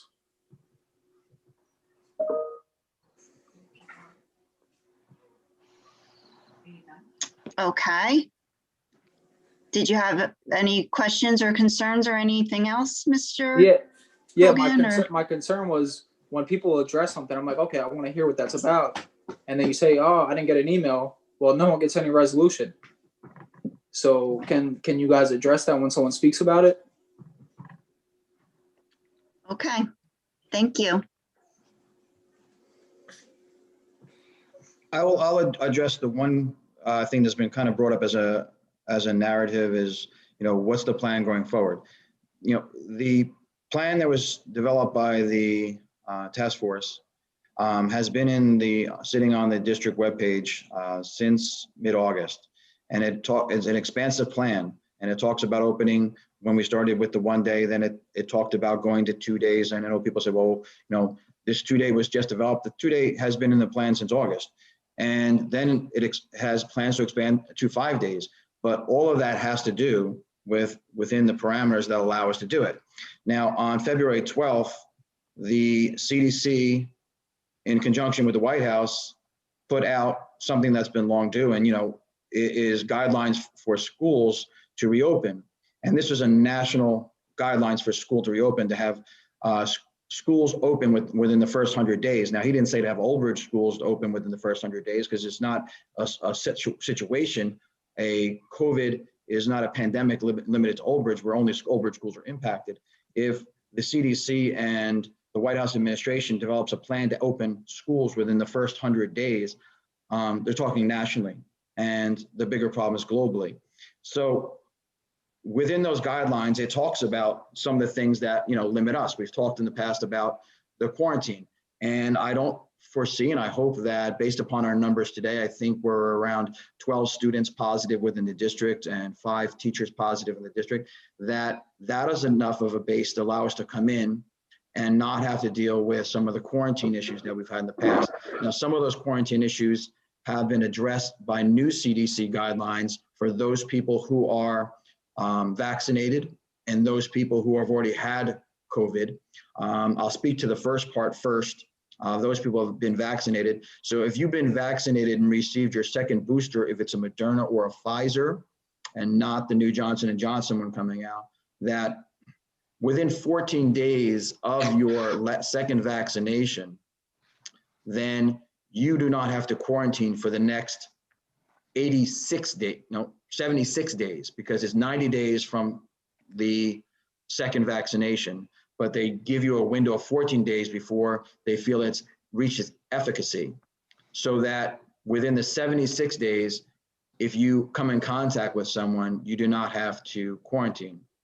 Similar, those who have tested positive for COVID, who've had a positive COVID, again, 90 days from the positive test, that they feel you do not have to quarantine. So that is going to help. And as more people become vaccinated, more of our staff becomes vaccinated, when the government entities get on board in New Jersey, and I just want to correct Mr. Weber, in the New York Times article last week was 29 states were already vaccinating their teachers. And my biggest complaint about it is that New Jersey was in the top 3 states that were hit initially. The state of Washington, state of New York, and the state of New Jersey. So the fact that we are still waiting behind 29 other states have already vaccinated the teachers is ridiculous and irresponsible. So with those measures in mind, so talking about quarantine data and who doesn't have to be quarantined, that's going to be very helpful. I'm not so concerned about quarantine going forward, especially as we move away from the respiratory illness season. What next has to, if everyone has an opinion, but no one wants to do the research. If you look at the new CDC guidelines, the CDC is doubling down on 2 things: wearing your face mask and social distancing. The thing the CDC is saying is they don't want schools to open and then close, because mitigation procedures aren't being followed as the CDC is directing. Those mitigation procedures are masks and social distancing of 6 feet or more. Now, some districts may have the ability to have more people with social distance of 6 feet or more, depending on the size of their classrooms. Most of our classrooms, as Mr. Weber pointed out at one point, are smaller classrooms. We have older schools, and does not allow so much or from going away from the 6 feet. Once you get to classrooms where 14, 12 students coming back, you can't have them all come back in for the 4 or 5 days. So in our plans, we have plans to come back for 5 days, but that's going to be dependent on next, based upon an Old Bridge situation, because of the size of our classrooms. Square footage is square footage, no matter where you are, is getting that next hurdle backed off on and released a little bit from the 6 foot distance. Now, some of the people I've talked to in education have stated that the mask mandate is not going to go anywhere for a while. That will be here, maybe to September of next year. But there is an opportunity for the 6 foot distance to go away when the numbers start declining as to where they were the last summer. We don't have to wait for last summer, because we didn't get COVID in the United States until March. So we're already ahead of that. So they're thinking maybe by April, May, that 6 foot distance could be addressed and brought down, and that would allow us to bring in more students into classroom more often, and hopefully get us to those 4 or 5 days a week. Thank you, Mr. Cittadino. Okay, so next up, we have someone on the phone. 3700. I'm going to ask you to unmute, and also going to ask you to identify yourself. Okay, *6, and if you can please identify yourself. Yes, hi, good evening. My name is Stephanie Lance. Calling, I have 3 children in the district, and I'm just going to kind of go right off of what Mr. Cittadino had just stated about the reopening plan, and I did read through the requirements from the CDC for reopening and the social distancing. My question on that really is based off of September, because I kind of feel like this year may be a wash at this point, but moving for September and getting everybody back in, if we cannot maintain the 6 feet, if that does not go away, I know that another option is barriers. Is that something that we could look into to be able to get all of the students in, is getting prepared this summer and having those barriers put up in between the desks? There'd be a lot of hurdles in getting barriers put between every desk in the district. One would start with the fire inspector and the fire marshal of having structures between every desk and every classroom. And again, there's going to be a lot of discussion and litigation about that. I personally think, and I could be wrong, but the masks will be there, but the distancing, as more people are vaccinated and there's more herd immunity, will be less required in the future. But you work in the medical field, and you might. Yeah, I do hope that that is the case, but as of now, they're only looking out 90 days from it. No one has really said anything further than that. So that is why I just would like us to have a plan A in the wonderful world if it does go away, but that if we look into speaking with the fire marshals, speaking with different planners, construction, whatever, whoever done, that's not my field, but coming up with a plan B just in case this vaccine doesn't do what the world is anticipating it doing. We didn't anticipate these numbers, what's happening going on in the world. So if we have that plan A, okay, if it works out, the numbers go down, the vaccines are working, and it maintains working, or plan B, the vaccine starts to dissipate and the virus mutates and we have a different strain as we see out there already. So we have to create another vaccine for that strain, just as we do have to change the flu vaccine, which is going to take time. Can we start to look into a plan B if that does happen, so we're not taken by surprise and say, oh, sorry, we have to shut down? There should be some type of alternative plan ready to go, and getting people involved and planning these just in case scenarios. As we see, nobody planned for the world to shut down. So now we know it's a possibility. What can we do if it happens again? Okay. Thank you very much, Ms. Lance. Thank you. Okay, next up we have Jeanette Swart. You can speak, and if you can just let us know where you're from, unmute yourself. Jeanette? Hi, do you hear me? Okay, yes. My name is Jeanette Swart. I live on Thomas Street, and I just wanted to actually address something that I think it was Miss Burns. She said something about vaccines not being provided for 16, 17-year-olds.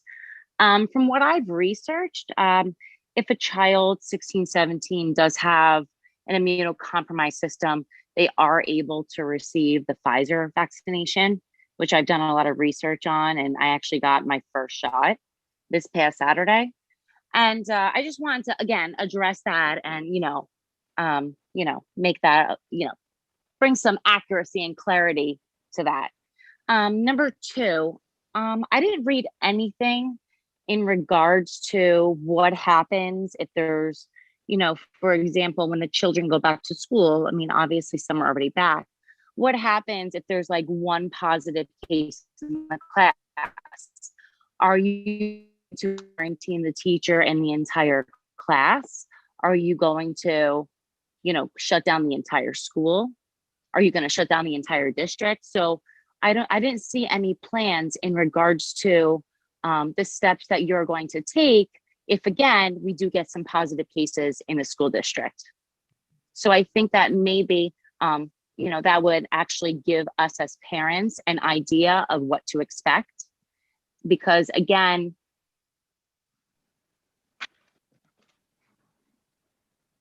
Are you still there? What happened? I think she just went away. Something happened to her. Well, just if I can respond to that, I'm not sure, kind of with the question. There were plenty of cases last year because I know I heard people complain about me contacting them and making phone calls each night when we had positive cases. And each time there was a voicemail with the details as to how many people were quarantined, who was quarantined. And, in the majority of those situations, the school did not have to be closed. That information sits on the district website, well within the plans too. But if you don't believe our website as the accurate source of information on that, you can go to the New Jersey Department of Health Guidance for Schools. Just type that into Google, New Jersey Department of Health Guidance for Schools. And it tells schools how to respond, whether there be 2 or more cases in a school, and whether there are 2 more cases that are related, 2 more cases that are unrelated, 2 more cases in the same classroom, 2 more cases regardless of the size of the school, whether it be Grissom School or Old Bridge High School. That is the guidance that is provided to us from the Department of Health. Now, when we have these situations, these cases, we do often communicate with the Middlesex County Department of Health. So it's not like we just make these decisions on our own. We rely upon the experts. But I'm just a little, I don't know, surprised that someone wouldn't know that if we have 1 case, what are we going to do? Close down a school? From, the fall, they were mostly on Monday, Wednesday, Thursday, in the weekends, I was calling every night with number of active cases and the response the district had to do in those situations. But nevertheless, the Department of Health Guidance for Schools, New Jersey Department of Health Guidance for Schools, it gives a very clear indication on all of that. I mean, I know that the CDC has changed their guidelines on what a close contact is considered at this point. So I'm a teacher and I teach in a district where, if you're not considered a close contact, you've been wearing a mask, right? Because masks work and they're effective in preventing from transmitting the virus and giving it to other people. So the way we do it is that if you are considered a close contact within 6 feet without a mask on, with a child or with somebody who is infected for 15 minutes or more than 15 minutes, then that would be considered a close contact. So are you going to, when cases do inevitably pop up and arise, is that what you're going to follow as far as, asking the people who were around the infected person, are you a close contact or would you consider yourself a close contact? That's my question. Because again, go ahead. Is that your last question? Yeah. Well, again, like what I'm asking, I know that you're telling me to go to the Middlesex website and whatever, but again, I know back in the fall, what was happening is that, the entire buildings were being shut down. That's when not true. There was, Voorhees, where my children go, there wasn't 1 positive case. And all of a sudden, back in November, you guys shut down the entire district. And there weren't any issues at the school where my children are going to. Okay. Thank you, All Ms. right. Stewart. Yeah. So Okay. Thank you. Thank you. just to respond to that question, there were numerous cases, positive cases within the district that relied upon us to quarantine staff and students across the district. And that COVID impact chart has been up there since the fall, and it's a living document going through each week, even prior to the district having to close because of not of cases in a school, but the number of cases we had in the district combined that created a staffing concern when we couldn't find enough staff and or substitutes to cover all of our vacancies due to quarantining and those who were infirmed. The second, I'm not directing anyone to go to Middlesex County Department of Health. I'm going to New Jersey Department of Health Guidance for Schools. And we rely upon the Middlesex County when we call. If you're working in a different county, sometimes they have different interpretations, but the interpretation, and I will look into this further, but when you're in the designated as a red zone area, the mask does not mitigate close contact in a red zone area. So even if you have a mask on and you are in a red zone, and you come in close contact with someone in a classroom, you still have to quarantine. And that was a recent determination from the New Jersey Department of Health. Thank you, Mr. Citadino. Mr. Burns? Yeah, I was wondering if I could address, since my name was mentioned, if I said that anyone who's immune compromised, could or could not get the vaccine. First of all, I'd like to know when I said that. So if you could email me, that would be great. And I, of course, apologize because I don't know if somebody who is or immune compromised at any age can or can't get the vaccine. All I know is that 16 and under cannot get the vaccine. So that's it. That's all I got to say. Thank you. Okay. So next up we have Amber Miller. If you unmute yourself, you can speak. Hello. Hi. Hi. Can you hear me? Yes. Hi. Good evening. I'm just coming in late in the meeting, so I apologize if this question was already asked. Two questions. I was just wondering if the reentry committee has discussed any plans to go from, I know that we just today started the half day for the LLD children, but has there been a plan talked about on a date to start full day programming for our children? And the second question is directed to Dr. Tui. I'd like to discuss ESY, if there's a definite plan, if it's definitely happening, and if he can provide us with dates and timelines. Okay. Thank you, Ms. Miller. Is that it? Thank you. Thank you. I could take the ESY question. Right now, ESY is scheduled for Monday, July 5th through Thursday, August 5th. It would be 3.5 hours, similar to what we have had in the past. It would range, be a little different based on which building you were attending. It's 10 or 15 minutes either way at the beginning of the day or at the end of the day. But the students would have 3.5 hours during the course of the summer days, Monday through Thursday, and again, July 5th through August 5th. Currently, always subject to change. Thank you. And I'll just add in that the district has, and if you look in the plan, talks about going to a 5-day. The date is not set yet because we still are reliant upon not only data from the community, but data from the district and CDC guidelines and regulations that allow that to happen. Thank you, Mr. Citadino. My next two have already spoken, but I have no other hands raised. So I'm going, Mel, I'm going to, you can unmute yourself. You have about, within the 5 minutes, you have about 2.5 minutes left. So you can unmute yourself. Mel? Hello? And just identify yourself Hello. again, please. Yes, Mel? hi, Mel. This is Mel Keogh, yes.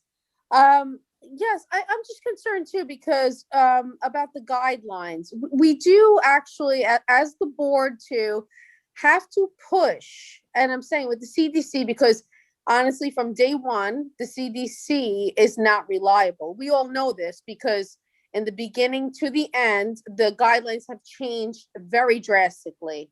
So we all, right, as all of us as a team, because parents, BOE, all of us are all on the board. We are all on the team because we want what's best for our children. We have to change, we have to push for these guidelines to be less restrictive because as we said, the red zone for people in close contact to be mask to mask and they're considered in the red zone. I'm sorry, I have to say that is totally inappropriate of a reason for us to quarantine these people, teachers and children. It shouldn't be that way. And if we can change guidelines and move along faster, then maybe we can have a better chance for our children, because it's very frustrating that these guidelines are inappropriate. Okay, because many of us are very, very worried for our children, and I know this. I work actually with COVID patients on a daily basis, and I'm in close contact with them. And I wear a mask, and of course the patients are very sick and ill, but for me being close contact and me being very well protected, and the guidelines don't supersede what they should be at this point. And I feel like this red zone and these changes can be made to make it better for our children. And we have to ante it up and make it much faster for our children's sake, and not be lax and follow along according to the CDC, because it's very slow moving, and we're getting all impatient, parents, children, all of the above. We are very impatient on moving us forward. Okay, thank you very much, Mel. Thank you. I appreciate it. Thank you, Mr. Carroll. I just wanted to clarify my point before. The guidance came out from the Department of Health on the masks on January 19th. So it's recent data that wearing a mask in a close contact situation right now in New Jersey does not mitigate or relieve you from quarantine. And that was just out, like I said, on January 19th. As far as, superseding and DOH and CDC guidelines, everyone as an individual has their right to civil protest and whatever they want to do. But as a educational provider that is provided by state and federal funds, we don't have that liberty. We don't have the liberty to say, hey, listen, we're not going to listen to the Department of Health. We're not going to listen to the CDC. We're going to, protest their guidance. That's something that would be, I think would be head us towards litigation and head us towards serious problems. But I get everyone's frustration. I'm frustrated too. I'm frustrated. This would be a lot easier for me if every student was back in school and there was no COVID and things that like this happen. This is no walk in the park for me. And I gain nothing from the students not being in school 5 days a week. Trust me. When the students were in school 5 days a week, majority of you didn't even know my name unless I called to tell you it was snowing. Those who do call me now know my name because of this situation. I gain nothing from it. It'd be a lot easier if we weren't in this situation. But everyone has their views and everyone's entitled to them. But not everyone has to play by the rules that are dictated to public schools and those who lead public schools.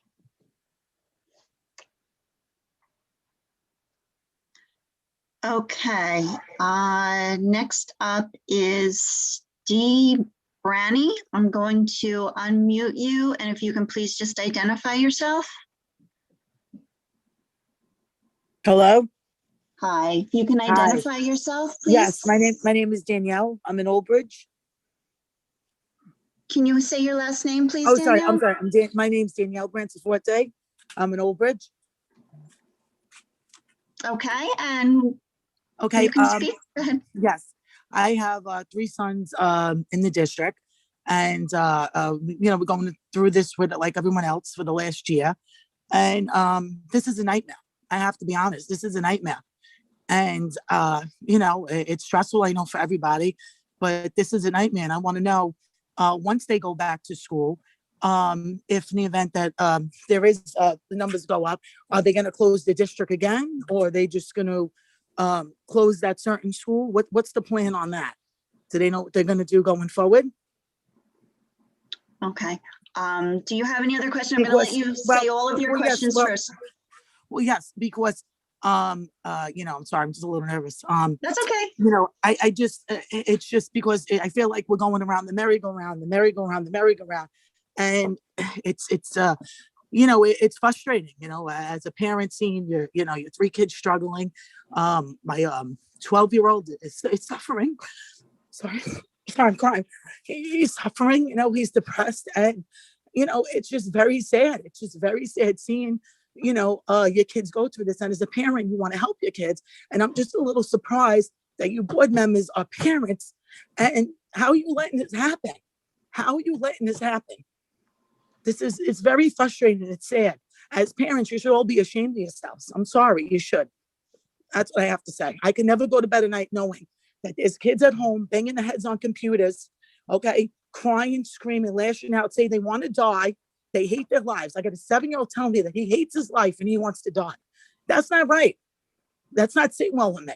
And if I knew that, I was on the board and knew that, I would do whatever it took to open the schools and get these kids back in school where they belong, not behind a computer. Okay?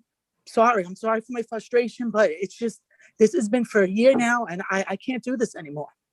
To Artwood, I don't have the money to send 3 kids to private school. I just don't. I pay all these money in taxes, and that's another thing. All the money we pay in taxes, and this is what we get for our kids to sit behind and devices that don't even work. I'm on my 9th device. My 7-year-old. And then when the device goes down, he gets frustrated. He bangs his head on the desk. I got my 12-year-old upstairs telling me he wants to die. My high schooler that doesn't even want to wake up in the morning. I mean, we have to come to a better resolution. We all have to work together. We're in this together. I've been living in this town for 13 years. I love Old Bridge, but I'm just and it's supposed to be a very good school system here. It always was. But lately, I don't know. I'm sorry. I'm sorry for my, I'm just very frustrated, like all the parents. I'm speaking from my heart. And I just think we have to come up with a better plan. These kids need to be in school learning, not behind a computer. You do not learn behind a computer. I tried doing classes behind a computer. I didn't learn nothing. And I know my kids are not learning. So we have to come to a better resolution. Something has to give. If the virus happens here, not shut down the district. Maybe shut down that school, quarantine whoever was in contact with the persons that tested positive for the COVID. We have to just think of another plan and work together and come together, because this is very frustrating. I know for all parents, I'm sure it's frustrating for you board members, but I just don't know how all you sleep at, go to bed, a few of you. There's a few I know that understand how our parents feel, but I don't know how you go to sleep at and put your head on the pillow, knowing that there's kids, the little kids, 7-year-olds saying they want to die. 7-year-olds. It's very frustrating. I'm sorry, I'm finished. Okay. Thank you, Danielle. You're welcome. Sorry.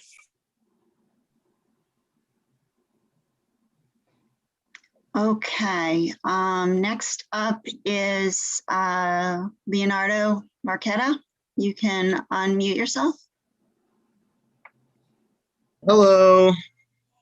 Hi, how are you? Hi. Okay. Before I started, I just wanted to ask a question on who is making all these decisions regarding the school's openings and closings. Is it Dave? Is it the board? Or is it both? The Board of Ed is supposed to be ran like a pyramid: parents, boards, and then the super. Meaning Dave is supposed to answer to you, and then the board answers to the parents. If Dave is handling this all alone and there is no pushback from the board, I have one question. Aren't you embarrassed? If Dave is presenting this to you, the board, and you are approving this with no pushback, aren't you, the board, embarrassed? How can anyone allow this to happen for this long with no pushback? Just like the previous caller stated before, it is very unsettling to me and hundreds of parents outside of my house. How can you walk around this town with your heads held high if you even are fighting for our children? We, the parents, know that there may be 3, maybe even 5 of you that try, and you care about our children, and for that we are gracious and thankful for that. But the rest of you should be embarrassed. We also want to thank the 3 or the 5 members of the board that are more concerned with our children than getting the streets paved in their town. Secondly, I think that there must be a lot of questions regarding the reopening, such as, what have you guys done differently this time? That's not going to make it fail the way that it did the first time within 3 weeks.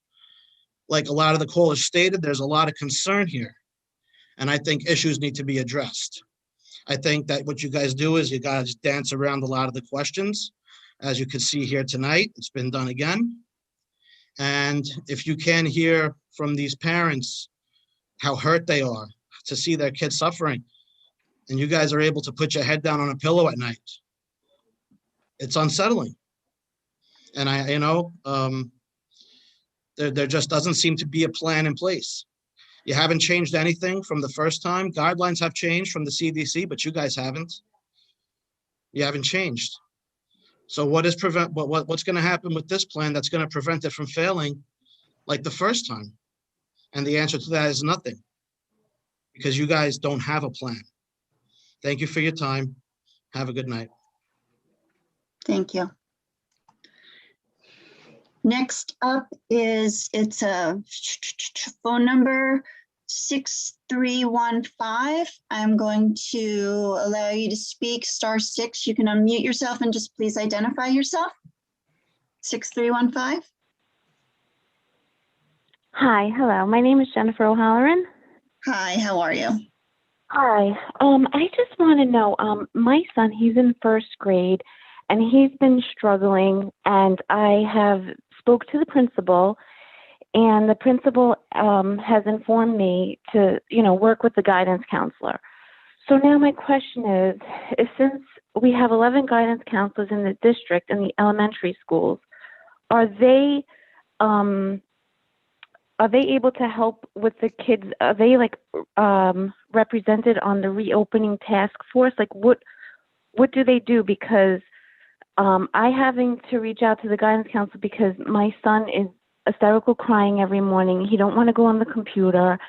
And, I don't know what else to do. And, the principal tells me to contact the guidance counselor, and I'm not getting much help anywhere. And I have a 7-year-old who used to love to go to school, and now he wants no part of anything. He is not wanting to do anything. And I have had to get a tutor and get all this extra help, and he doesn't want to learn. And I am so upset about this, and I don't understand. Also, I have, I understand that New York is different, but I have my niece who's a principal, and her superintendent is on her every day that she's so stressed out, and he tells her to do everything she can to keep her school open. Make sure you keep 6 feet apart. Make sure no one gets sick. She's actually sick because she has to keep her school open to keep her kids in there. And I'm just not hearing any of this. And it's just upsetting. And every morning I wake up with a knot in my stomach because my son is crying because he don't want to go on the computer. Okay. I just want to ask you a question before she hangs up. Okay, sure. Did you speak to the guidance counselor, or you're not able to get in touch with the guidance counselor? Well, I am able to speak to her, but she doesn't, there's nothing really, she keeps saying the same thing. Mm-hmm. And, I'm not sure if the guidance counselors have any, are a part of the task force of the reopening plan, because they're seeing, they're speaking to the kids directly, and they know exactly what the kids are going through. So I would hope that they would be on the task force reopening team in some way, so, they can let everybody know what these kids are going through. Well, we do have a supervisor of guidance who sits on our ILT as part of the social and emotional component of that team. So I'm not sure if we got your last name. I'll make sure that she reaches out to you. Jennifer It's O'Halloran? Yes, O'Halloran, yes. What school? In Voorhees. Okay, terrific. Thank you. Thank you. Okay. Okay, 8411, you did speak already, but I will unmute you. You have a couple more, 2 more minutes left. So I will unmute you, and just please identify yourself again for us. And maybe say your name a little bit more slowly this time, because I think we might have missed it last time. You can unmute. 8411.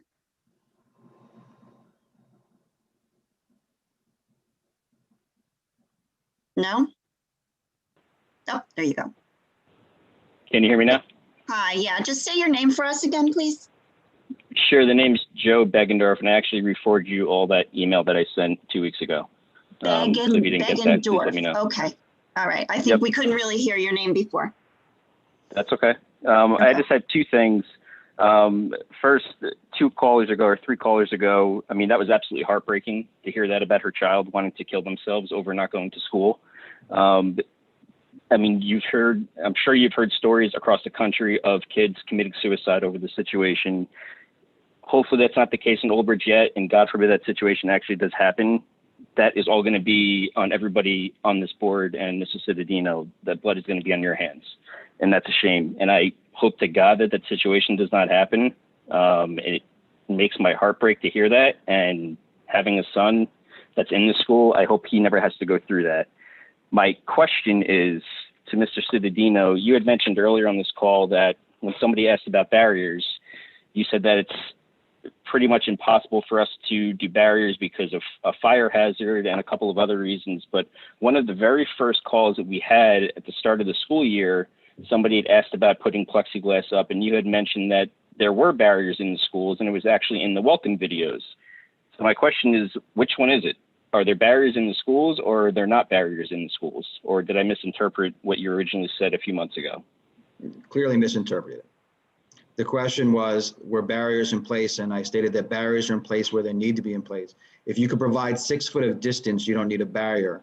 So you can put a barrier on desktops between students who can't be a 6 foot of distance, or from their staff member who can't be in 6 foot of distance. And that may be related to the type of services that they're receiving.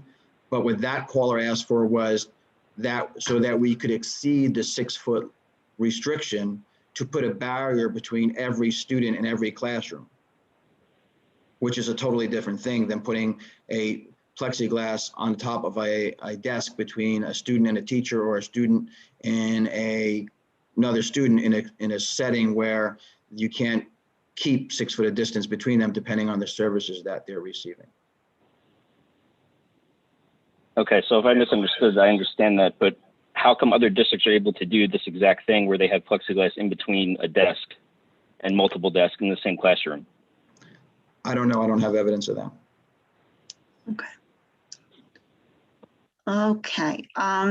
Do you have any other questions, Mr. Bergendorf? No, I do appreciate that people will say, don't give data, don't give scare tactics. And then the first question is, the blood of the hands of every child who dies will be on our heads. And that's not a scare tactic. Or, I could also state that 8 parents have died this year from COVID. 8 parents, more than 12 children don't have their parents this year from COVID. And, in some cases, they don't know how it came into the house. Am I responsible for that too, because schools were open?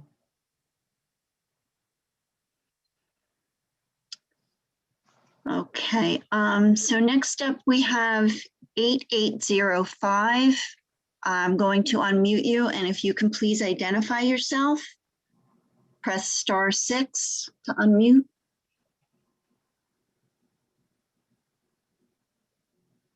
Go ahead, you can speak now. 8805, just please identify yourself. Hi, how are you? My name is Allison Donahue. Donahue? Yeah. Thank you. So I don't underestimate the severity of COVID. I'm actually a practitioner at Robert Wood Johnson, and I admit all the COVID patients that come into the hospital. And prior to that, I was admitting patients in the ER. One thing I can say is that I'm not sure where the data is coming from. I don't know if you have different guidelines than hospitals. For instance, yesterday I admitted 5 COVID patients and intubated 1 COVID patient. I am not considered an exposure because I had a mask on. So the data that you're using saying that 2 people with a mask are considered exposed if 1 person has COVID is not the same data that we're using. That's clear. You are an emergency worker. If every nurse and every doctor who came across a COVID person had to quarantine for 14 days during the outbreak of COVID, there'd be no one left in the hospitals. My school nurses fall under the same guidance as you, that because they are trained to take precautions and they have the PPE that they wear in those situations, they do not have to quarantine for the 14 days. Teachers do not fall under that, just like supermarket workers don't fall into that, just like anyone else in the service industry or any other profession doesn't fall into that. But healthcare professionals and paramedics do fall under that, and they do not have to quarantine when wearing a mask and they come in contact with a COVID positive person. Okay, so is it the issue that the teachers are not having PPE? They are equipped with masks, but they certainly are not required to wear gowns and shields and everything else that you would in a hospital situation with COVID. They're not emergency workers like you are. And my other concern is the mental health of the kids. I don't know if maybe they can start doing some kinds of like social emotional learning even in class, because even walking through the ED the past week, we've had at least 12 to 15 suicidal kids, which in 13 years that I've worked there, I have never seen more than 2 to 3. So my concern is the mental health now of these children. I have a first grader, and if she doesn't want to do the related arts classes, I don't force her to do it anymore because the screen time is just, it's becoming too much. My concern is the emotional well-being of these kids now, that I'm seeing it firsthand, that, and they're not all from Old Bridge. I don't know if any are from Old Bridge, but they're all in the same situation that we're in with the remote learning. Is there any way that the school board can possibly come up with a plan other than Wellness Wednesday, where they're still not emotionally or socially having any kind of like real contact with their peers? If it's during school time, I know it's a challenge based on social distancing and masks, like a recess that they can go outside in, like something that especially the little ones can address the lack of interaction with their peers. Okay. Do you have anything else? Yeah, we can address that, but do you have anything else, Allison, or we'll just answer your questions? No, I just wanted to know too, what is the next step in moving forward with opening the schools up to 3 to 4 days? Okay. Thank you very much. You're welcome. Thanks.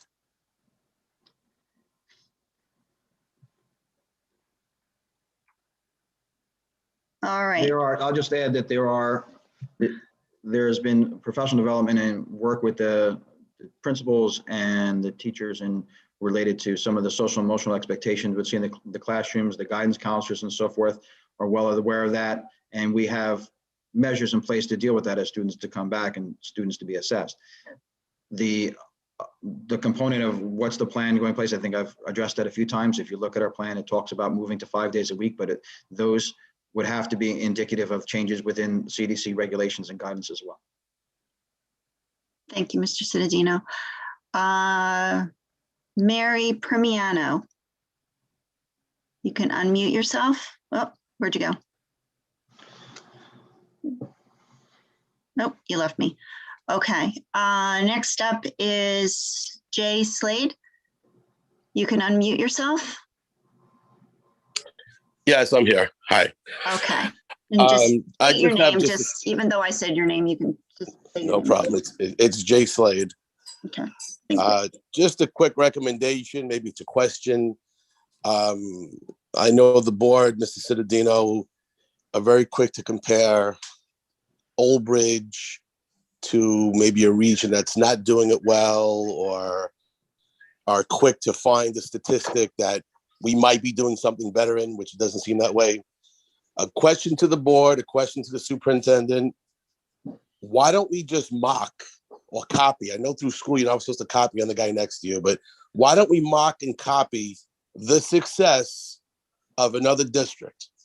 Mr. Cittadino and I spoke about the private schools, and another person on the board were talking about we don't follow the same guideline as a private school.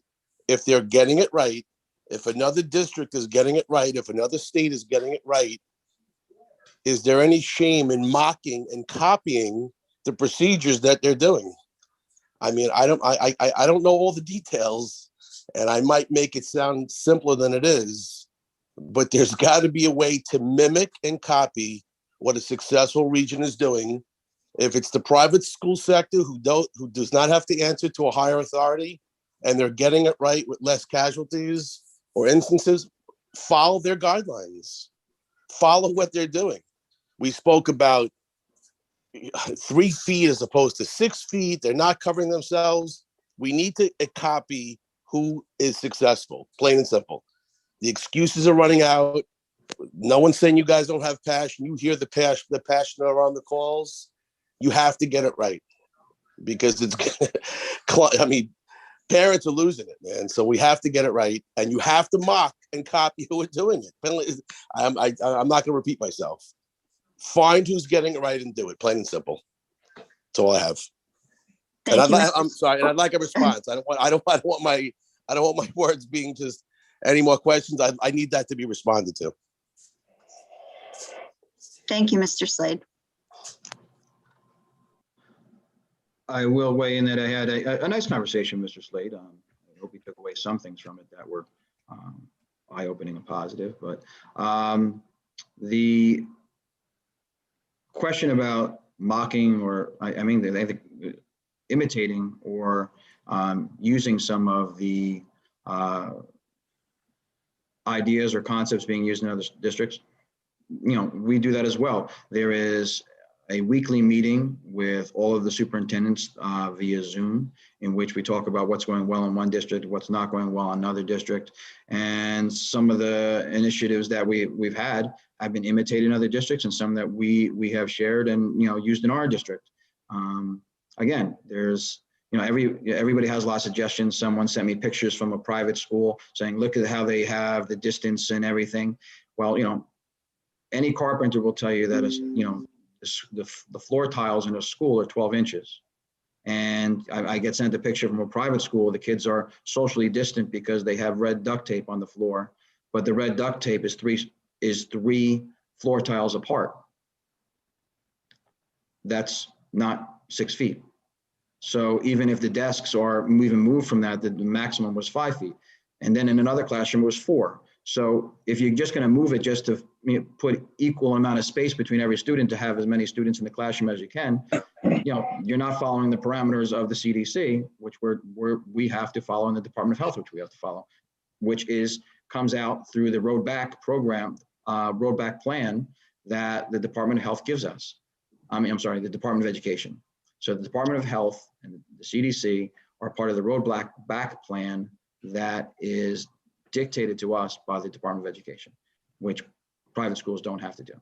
But in some areas, we have changed and modified our plans based upon what other districts are doing, and they've done the same for us. A lot of people don't like Wisdom Wednesday. Some people do not like Wellness Wednesdays, but now it's being used in other districts. Thank you, Mr. Cedino. Mary Permiano, I see that you are back. Let's try this again. Just again, when you unmute yourself, just state your name. Hi, good evening. Hi. Mary Permiano. Hi. I just wanted to first start off by just giving acknowledgement to my son. He's in the 2nd grade at Voorhees. His teacher, Miss Jillian Patty, has been a godsend, and she's absolutely wonderful. And she puts 100% effort in every single day. And I just wanted to kind of acknowledge her and on a positive note. And then as far as the plan back. So Mr. Citadino, you just said that you have no evidence of the plexiglass in other districts. And so, but then you just said that you meet with other superintendents, like over the county or the state, whatever it is. And so I emailed you on October 5th and asked you, because Marlborough, Manalapan, Freehold, Howell, East Brunswick, they all started to use this plexiglass to get the students in earlier, more often, and offer more days, because plexiglass, if used, doesn't require the 6 feet, if I understand that correctly. And so I think a couple meetings ago, you actually kind of mocked the plexiglass. Oh, everybody wants to talk about this plexiglass. What is everybody's obsession with this plexiglass? So from what I understand is what you just said about adding more days and getting to 4 or 5 days is pretty much we're not getting there unless the CDC takes down their recommendations. And again, just these guidelines are recommendations. So basically, my question to you is, why was plexiglass, when I asked you in October, which I never got a response for, why wouldn't we have prepared? I mean, this is going on now 12 months. 12 months you guys have had the time and, you know, energy to focus on getting our kids back. 2 days is not enough. And once again, like I said last week, and I've been calling in since July, it's an embarrassment. I'm embarrassed to say I'm in Old Bridge because so many other towns are getting so much more from their school districts, their superintendents, and their task force, their board of education. And it doesn't seem like we can move forward to 4 or perhaps 5 days if this 6 feet CDC regulation doesn't change. So I guess my question is, why, when we talked, I mean, for months in the summer, when I asked you in October, why wouldn't we have invested? I mean, this plexiglass can get all the students back if we do plexiglass, masks, and, you know, who knows when this 6 feet distance, you know, regulation is going to. What about in September? Are you going to tell us in September, oh, well, the CDC still has a 6 feet apart regulation? I mean, this is where it's just a failure of time, of energy. And, you know, you just want to say, oh, I have no evidence of that. You know other schools are using plexiglass. You know other schools were in 4, and public schools were in 4 days a week in September or October. You know what's going on. So to me, this is where it's a failure. There has been no planning and no preparation. You're just waiting for these guidelines to be lifted. And they may not be lifted for a long time. They're talking about the world is going to take 7 years for everyone to get fully vaccinated. What are we doing here? Why are we sitting around idle thinking, wow, if this regulation is lifted, we have to think of our children, their education, their mental health. This is your job. This is your job. Do it. I asked for your resignation in October when I saw all these other districts doing everything they can to get their students back. And you're going to sit here tonight and tell me, I know we're not going back more than 2 days a week. If you're telling me the only way we could get back more days a week is if the CDC lifts the regulation. Maybe it will happen, but maybe it won't. And we can't just keep waiting around on maybes. You need to do the work. My husband and I, we have been in Old Bridge. We bought our first home here. We built our family here. We brought our children here, and we love our community. But we are leaving. We are thinking about leaving because of you and this district. Why should I sit here in Old Bridge when a mile away, Marlboro is getting 4 days, and Manalapan kindergartners have been getting 5 days, and Freehold is in Ms. 5 Cremiano? days. Ms. Yeah, I Cremiano, know. you're My at 5 5 minutes. minutes. My 5 minutes are up. Thank Thank you. you. Have a good evening. Good night. All right, so Sarah? just Okay, I'm sorry, go ahead. a brief response. It is incorrect that plexiglass can be used in spare of social distancing of 6 feet because they work separately. They don't work together in the same way. There's nothing better than social distancing. But when you can't have 6 feet of distance, you may use plexiglass in certain situations, in certain services. What was said about East Brunswick using plexiglass so students can come back 4 days a week is incorrect. There's not plexiglass between every student in East Brunswick to have students come back 4 days a week.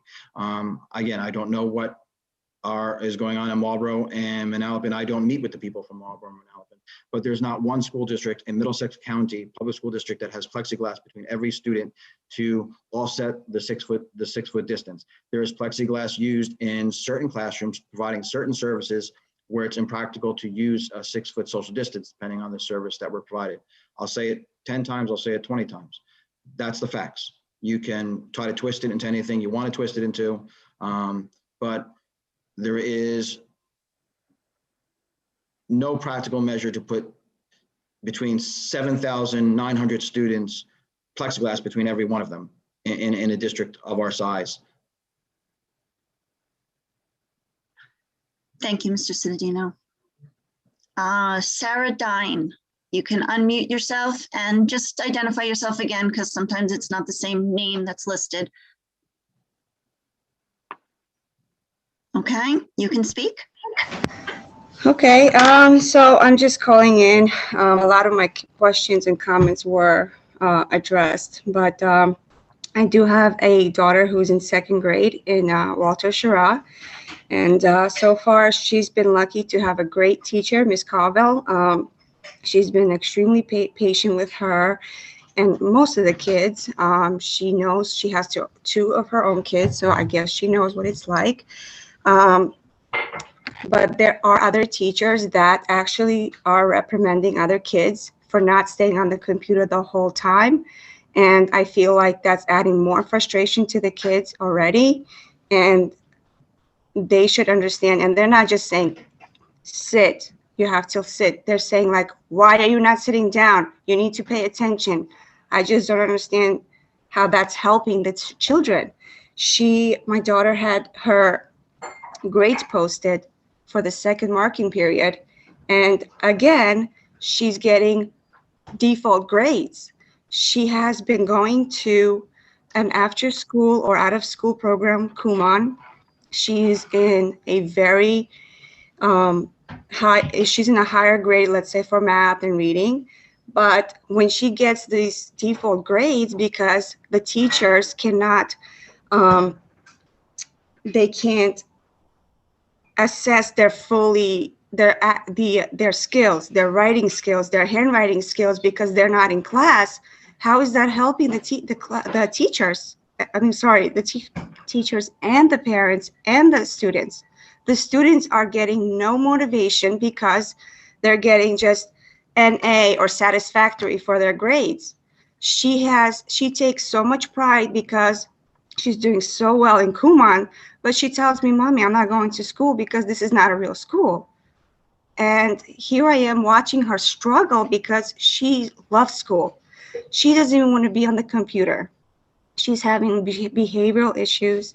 She's crying every day, and it breaks my heart. I know she's not the only child. I know there are worse kids dealing with this, and then I'm going back to Mr. Jay Slade's comments about, going back, like Mr. Citadino keeps saying, I don't know what's going on in other schools. I don't know what's going on in other towns, but there's a school right across the street from me. It's a Catholic school. They've been open 5 days, 1 block away from me, actually. They've been open almost, 6-7 months and 5 days. I've known a lot of people that went there from public schools, and I know some neighbors that are actually working there as teachers. They're not having any issues. However, they're making it work. I don't see anybody, what are they doing right? They're in Old Bridge. They're literally a block away from me. And instead of saying, I don't know what's going on in those districts, I don't know what's going on in those schools, maybe find out, go somewhere, pick up the phone. You don't have to go there. Pick up the phone and say, we'd like to see how you're how you're working out and how you're having school open for 5 days a week. And they're not doing it just for money. They're not doing it just for money, just so they can pack the students in, because I don't think they would want to have that on their hands.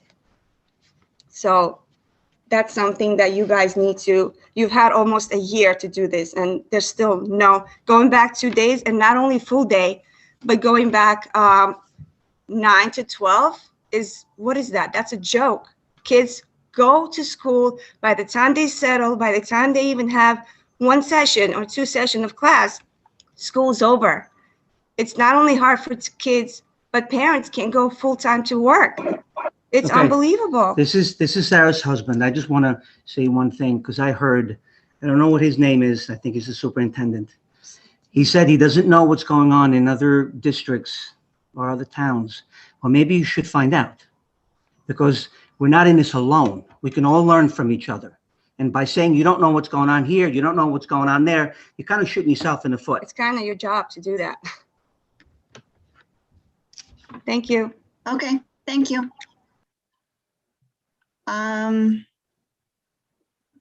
I don't believe Mr. Cittadino said that. I believe that he did say that he speaks with all the different schools in Middlesex County. So, Mr. Cittadino, is there anything you'd like to say or no?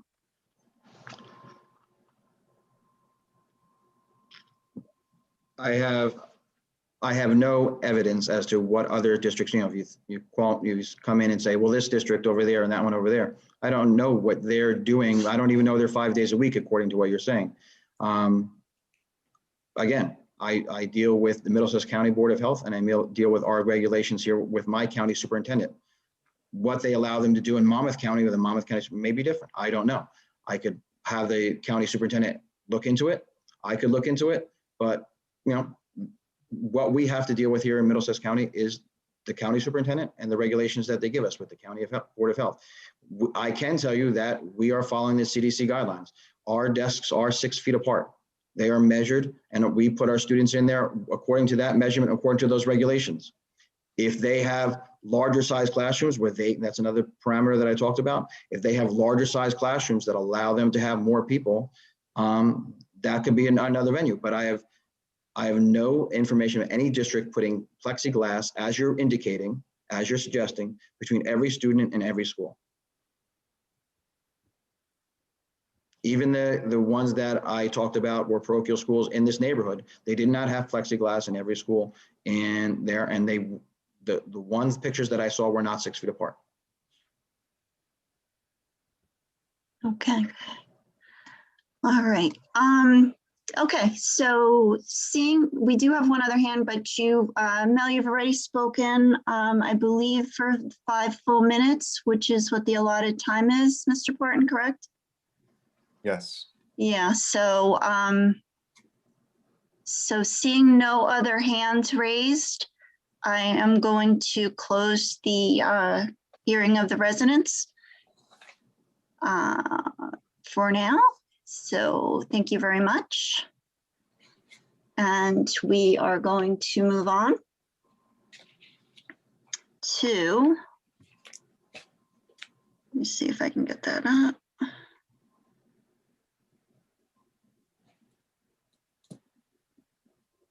Okay.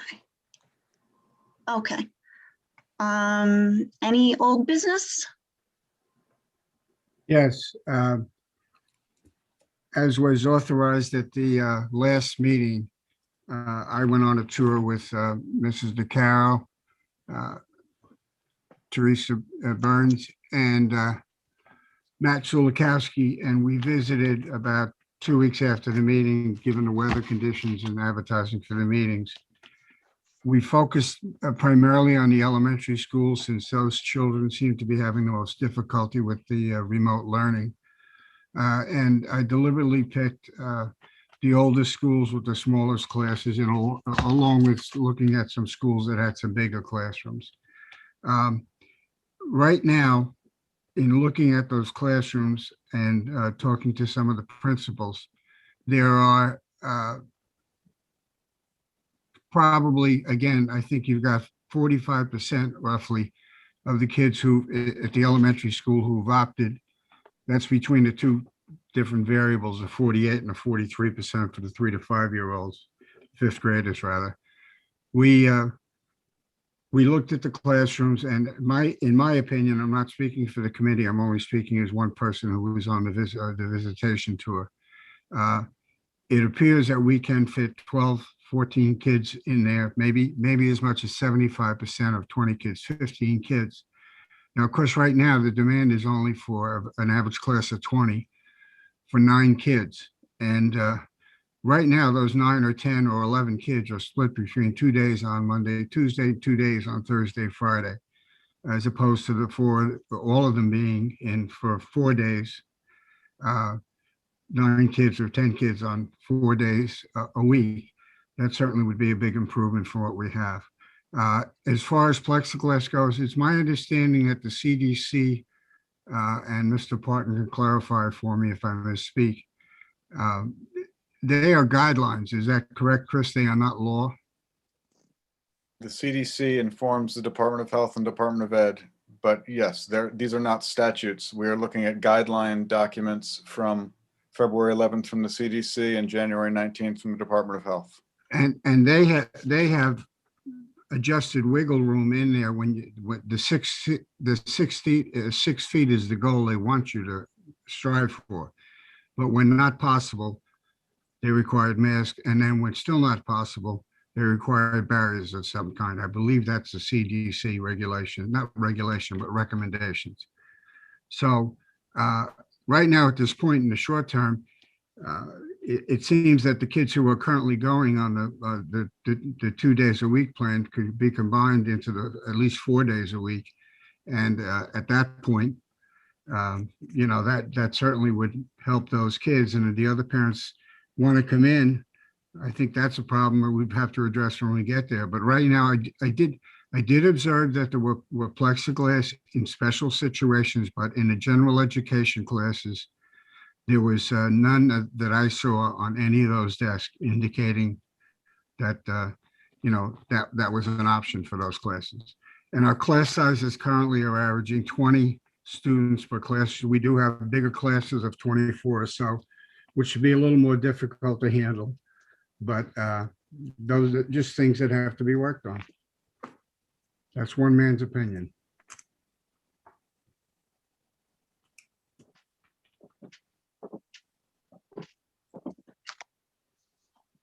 Thank you, Mr. Weber. I forgot I was muted. Any other old business, or would anyone like to? Mr. Weber, I agree with you 100%. And tonight, the meeting went very well, but as a board member, I'm tired of being beat up by the public saying that we make all the decisions. Mr. Parton, would you please clarify who makes the final decision when the schools are open and what's going on over here, please? Yeah, we can. It's not the board. It's not the board. I have no input. I have nothing to do with the task force. I was never invited. Would you please clarify this? Yes, you ready? Go ahead. This goes back to the July meeting. I'm sorry, the July DOE document that we discussed at the August meeting. And this was a big issue for you as board members and for the administration. But the fact is that the Department of Health and the Department of Education promulgated guidelines and the road back document. And they directed the superintendent of every district in this state, every public, non-parochial, non-private, every public school district in this state to implement a road back program that had come from Trenton. And it is a responsibility of the administration, not of the board. And it is true, Mr. Solikowski and Mr. Weber, to your points, the board did not have a veto or have a decision to make there because this is an administrative action at the direction of the state that fell on Mr. Cittadino's shoulders. So yes, this is not board action. This is administrative action by operation of the state. Thank you, Mr. Parton. When a person came on tonight and said, how can you people sleep at night? I had nothing to do with this, okay? This is an administrative decision. Thank you, Mr. Parton. Okay. Would anyone else, well, we're doing old business. Would anyone else like to respond or speak on what Mr. Weber said or what Mr. Solikowski said, or we'll go on to new business. And if there's no new business, we can all just, go ahead, Mr. Giordano. Yeah. I think the people of Old Bridge and I would agree that we don't want to be ruled and influenced by unelected cabals such as the CDC. And for months, I've been calling out what they've been trying to do to us and how they're trying to drag this out and keep the people from exercising their rights and their choices on what they want to do with their education and with their lives. So at a certain point, we have to realize that the people have the real power in this country, and they should have the choice on what they want to do, and their voices should be heard, and the actions and policies should be brought by them and not these people. Thank you. I'd also like to just, I do want to clarify that Mr. Cittadino and administration did discuss all of this with us.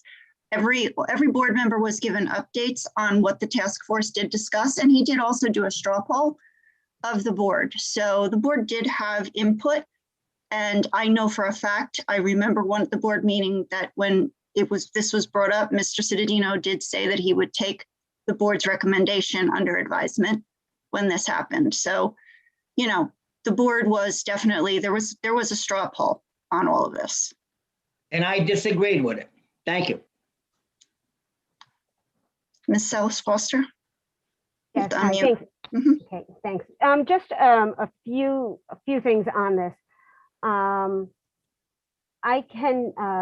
was a question about, is there a pushback and is there discussion with Mr. Cittadino? Yes, I think you can hear it amongst the board members. I can also tell you the task force spends hours at a meeting, 4 hours, discussing the pros, the cons, the issues, what's unique to Old Bridge, what are other people doing. So to say that we do not look at the options and what we're doing, unfortunately, that is not true. There is much discussion that goes on that. And we understand the frustrations of people. We absolutely do. But I do take the recommendations from CDC and the Department of Health because I'm not a medical professional. These are what these people train for. This is their careers. They have the knowledge. So I am going to rely on them because I don't have that background. I can tell you that everything I've done on this board, the hardest decisions that may not have been popular, I will hold my head up high. Do I sleep at night well? Not always. There's nothing that is easy about this. It is heartbreaking. So while I will stand by actions I take, it is difficult. So it's not always easy to sleep at night.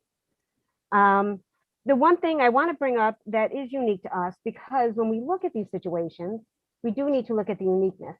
And one of those, and as we were saying, the reason we did have to go remote is the positivity rates. And we are much higher than our neighbors. So when we look at East Brunswick, their numbers, I think I just wrote them down. Right now they have 2,602 positive cases, while Old Bridge has 5,529. So we have double the positive cases in our community. That impacts the schools. Marlborough and Manalapan. Marlborough, they're around the same as East Brunswick in the 2000s. So that is some of the variable that goes into it. So when we say, how can they do it? There are those variables that go into it. I would also reiterate, we have a plan. I know not everyone agrees with it, but there is a plan. There are the plan of a phase 3 and a 4 and a 5. That is our goal. So we are just getting back.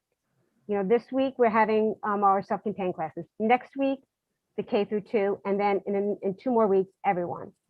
We have said if the things continue on the downward trend as the positive cases are, as well as our teachers get vaccinated, these are multi-layered thing. It's not just one thing. But as those happen, those are the factors that improve our ability to increase the number of days and the number of hours. And that is the goal that we all have. And that is the goal that we've been working towards. Again, that data, those presentations, and that is out on our website. So we are adjusting when we're able. So as these CDC, as the quarantine becomes less stringent, that impacts it. As we hope social distancing impacts, that will impact it. That's everyone's goal, is to get us back full. And I think that is the path we will stay on.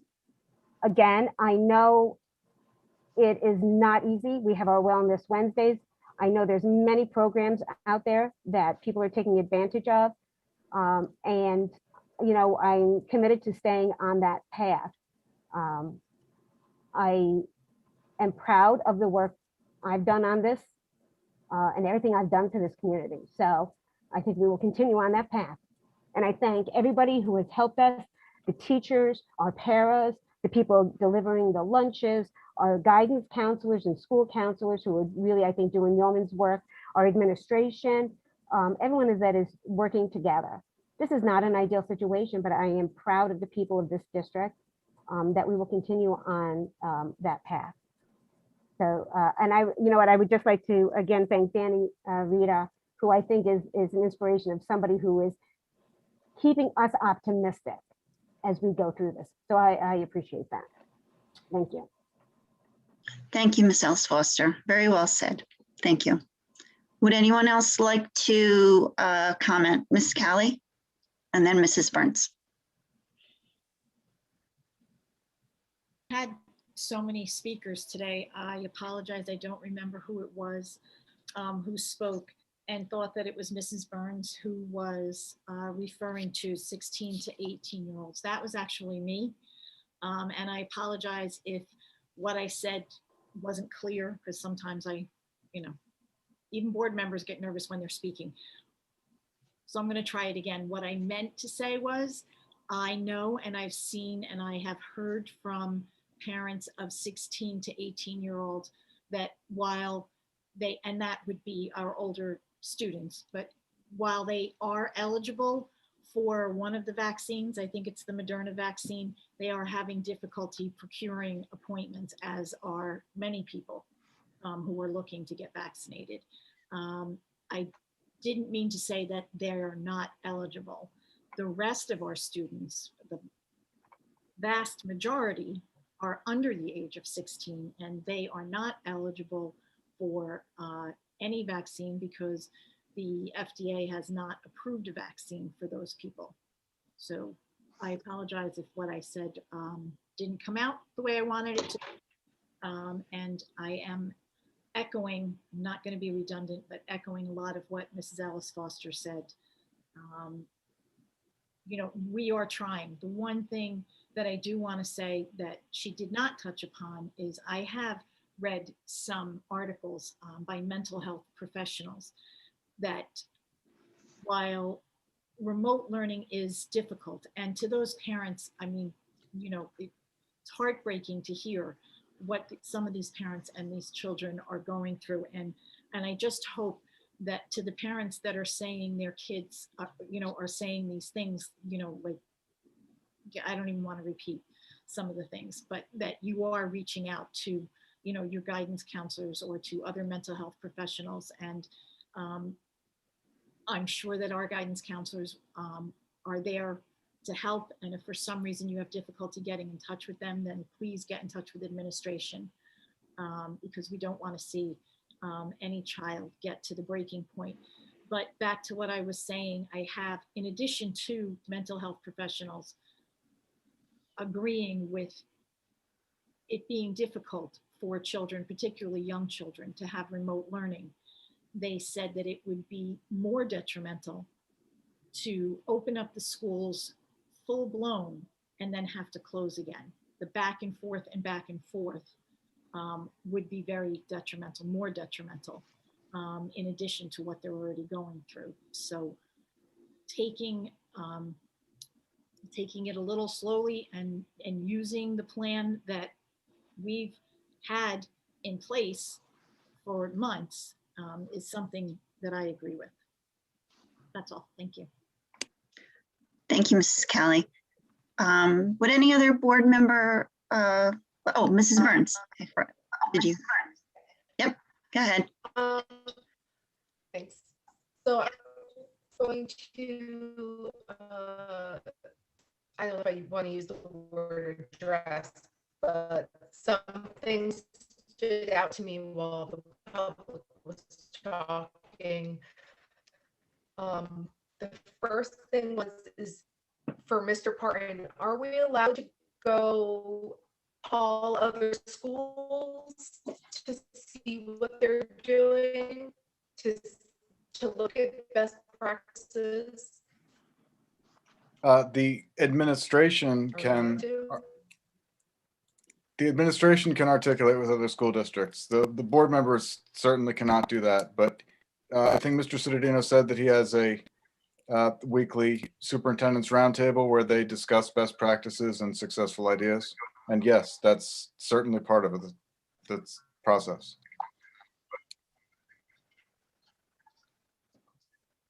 I think Mrs. Burns is frozen.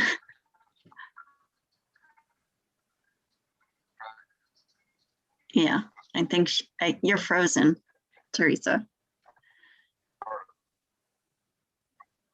Let's see. Thank you. And so, Mrs. Foster. Oh, I'm frozen. Can you hear me? I can. Yeah, can you hear you're me? breaking up. You're breaking up, but we can hear you now. Try again. Better now? Yeah, try that. Oh, can you hear me? Okay, so Mrs. Foster had said before about variables. So that's something too that we need to look at, like, why aren't we doing what Connecticut or New York is doing, or Alaska is doing, because New Jersey is so unique. And then we bring it even closer. Why is Old Bridge doing something and maybe not Newark or Somerset? So when we look at data, of course, we want to use best practices. That's always my favorite word. But why would we use those best practices, or what best practices would fit Old Bridge? And then there was a caller who was extremely passionate. And I just noticed that she kept saying, I'm sorry. And I just wanted to reiterate that you don't ever have to be sorry or apologize for advocating for your children. Even if we don't agree, we just need to keep an open dialogue. And last, I want to end with a note from Play Unify and how they have partnered with SEPTA's We Are One campaign. So far, they have raised over $2,000, which is pure profit. Very excited for them to be able to spend that money for our children. And there are 4 weeks left for the sales for the t-shirts. And the Play Unify has been reaching out to all of the clubs. So if maybe you haven't heard anything, don't be afraid to reach out to them, because it's a big district. And I know that they'll be, looking to partner with more people. Thank you. Okay. Okay. Thank you. I wasn't sure if you Madam were President? frozen. Yes, Mr. Dunn.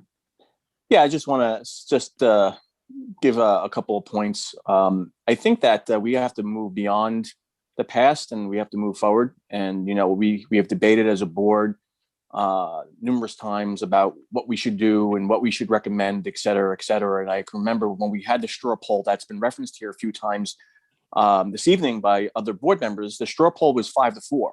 So there was a split board to agree or disagree with the recommendations. So, we were conflicted and we did have heated discussions. So, the board was in conflict. But the facts are that we need to move on. I think that at this point, me seeing the county numbers, probably the same as Mr. Cittadino seeing, the numbers are dropping significantly now. And I've said it from day one that once the flu and cold season surpasses and people start getting vaccinated, the numbers were going to drop drastically by the end of February. And but based upon data I saw, we're in February now and things are really looking very positive. And the forecast for March is even better. And they're saying that we can be possibly at numbers from July. And if that's the case, then, there's a new set of data that's going to be out there, which is going to give Dave and the administration and the reopening committee, more food for thought. And hopefully, based upon those numbers, we can say, hey, you know what, we can go back, 4 days a week.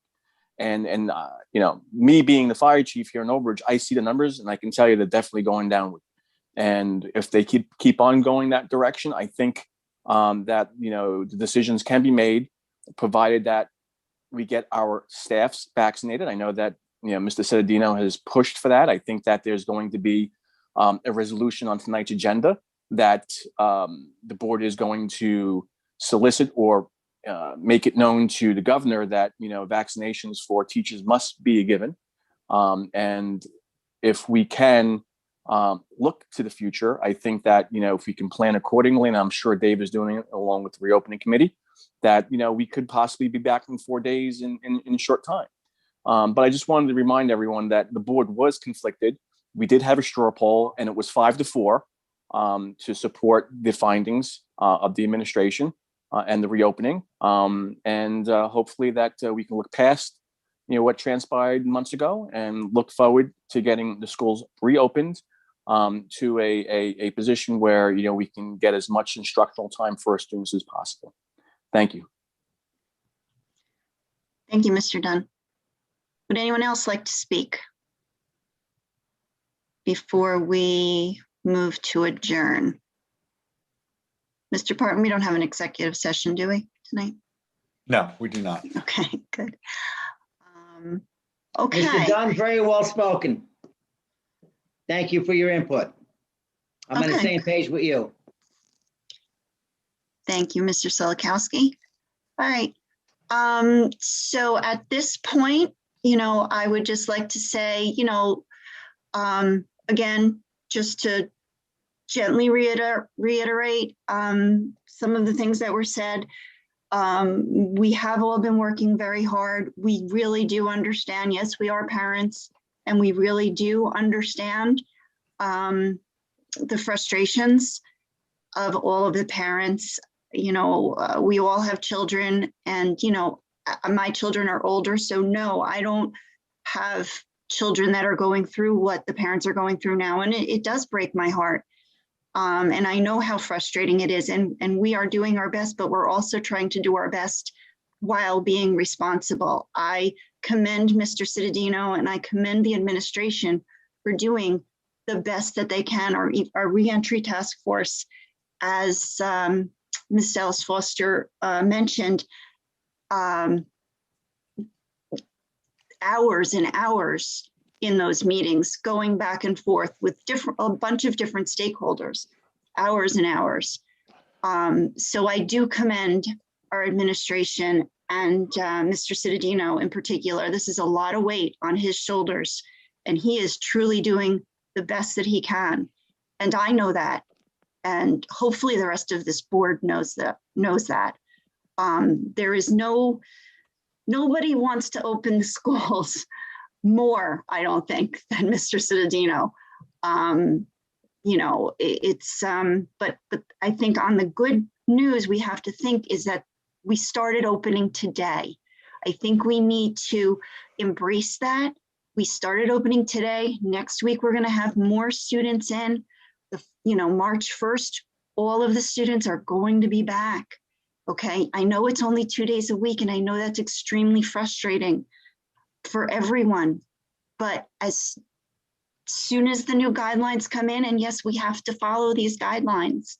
And as soon as that all comes in, as soon as we can loosen up our guidelines, we will do it, but we're going to do it responsibly. And,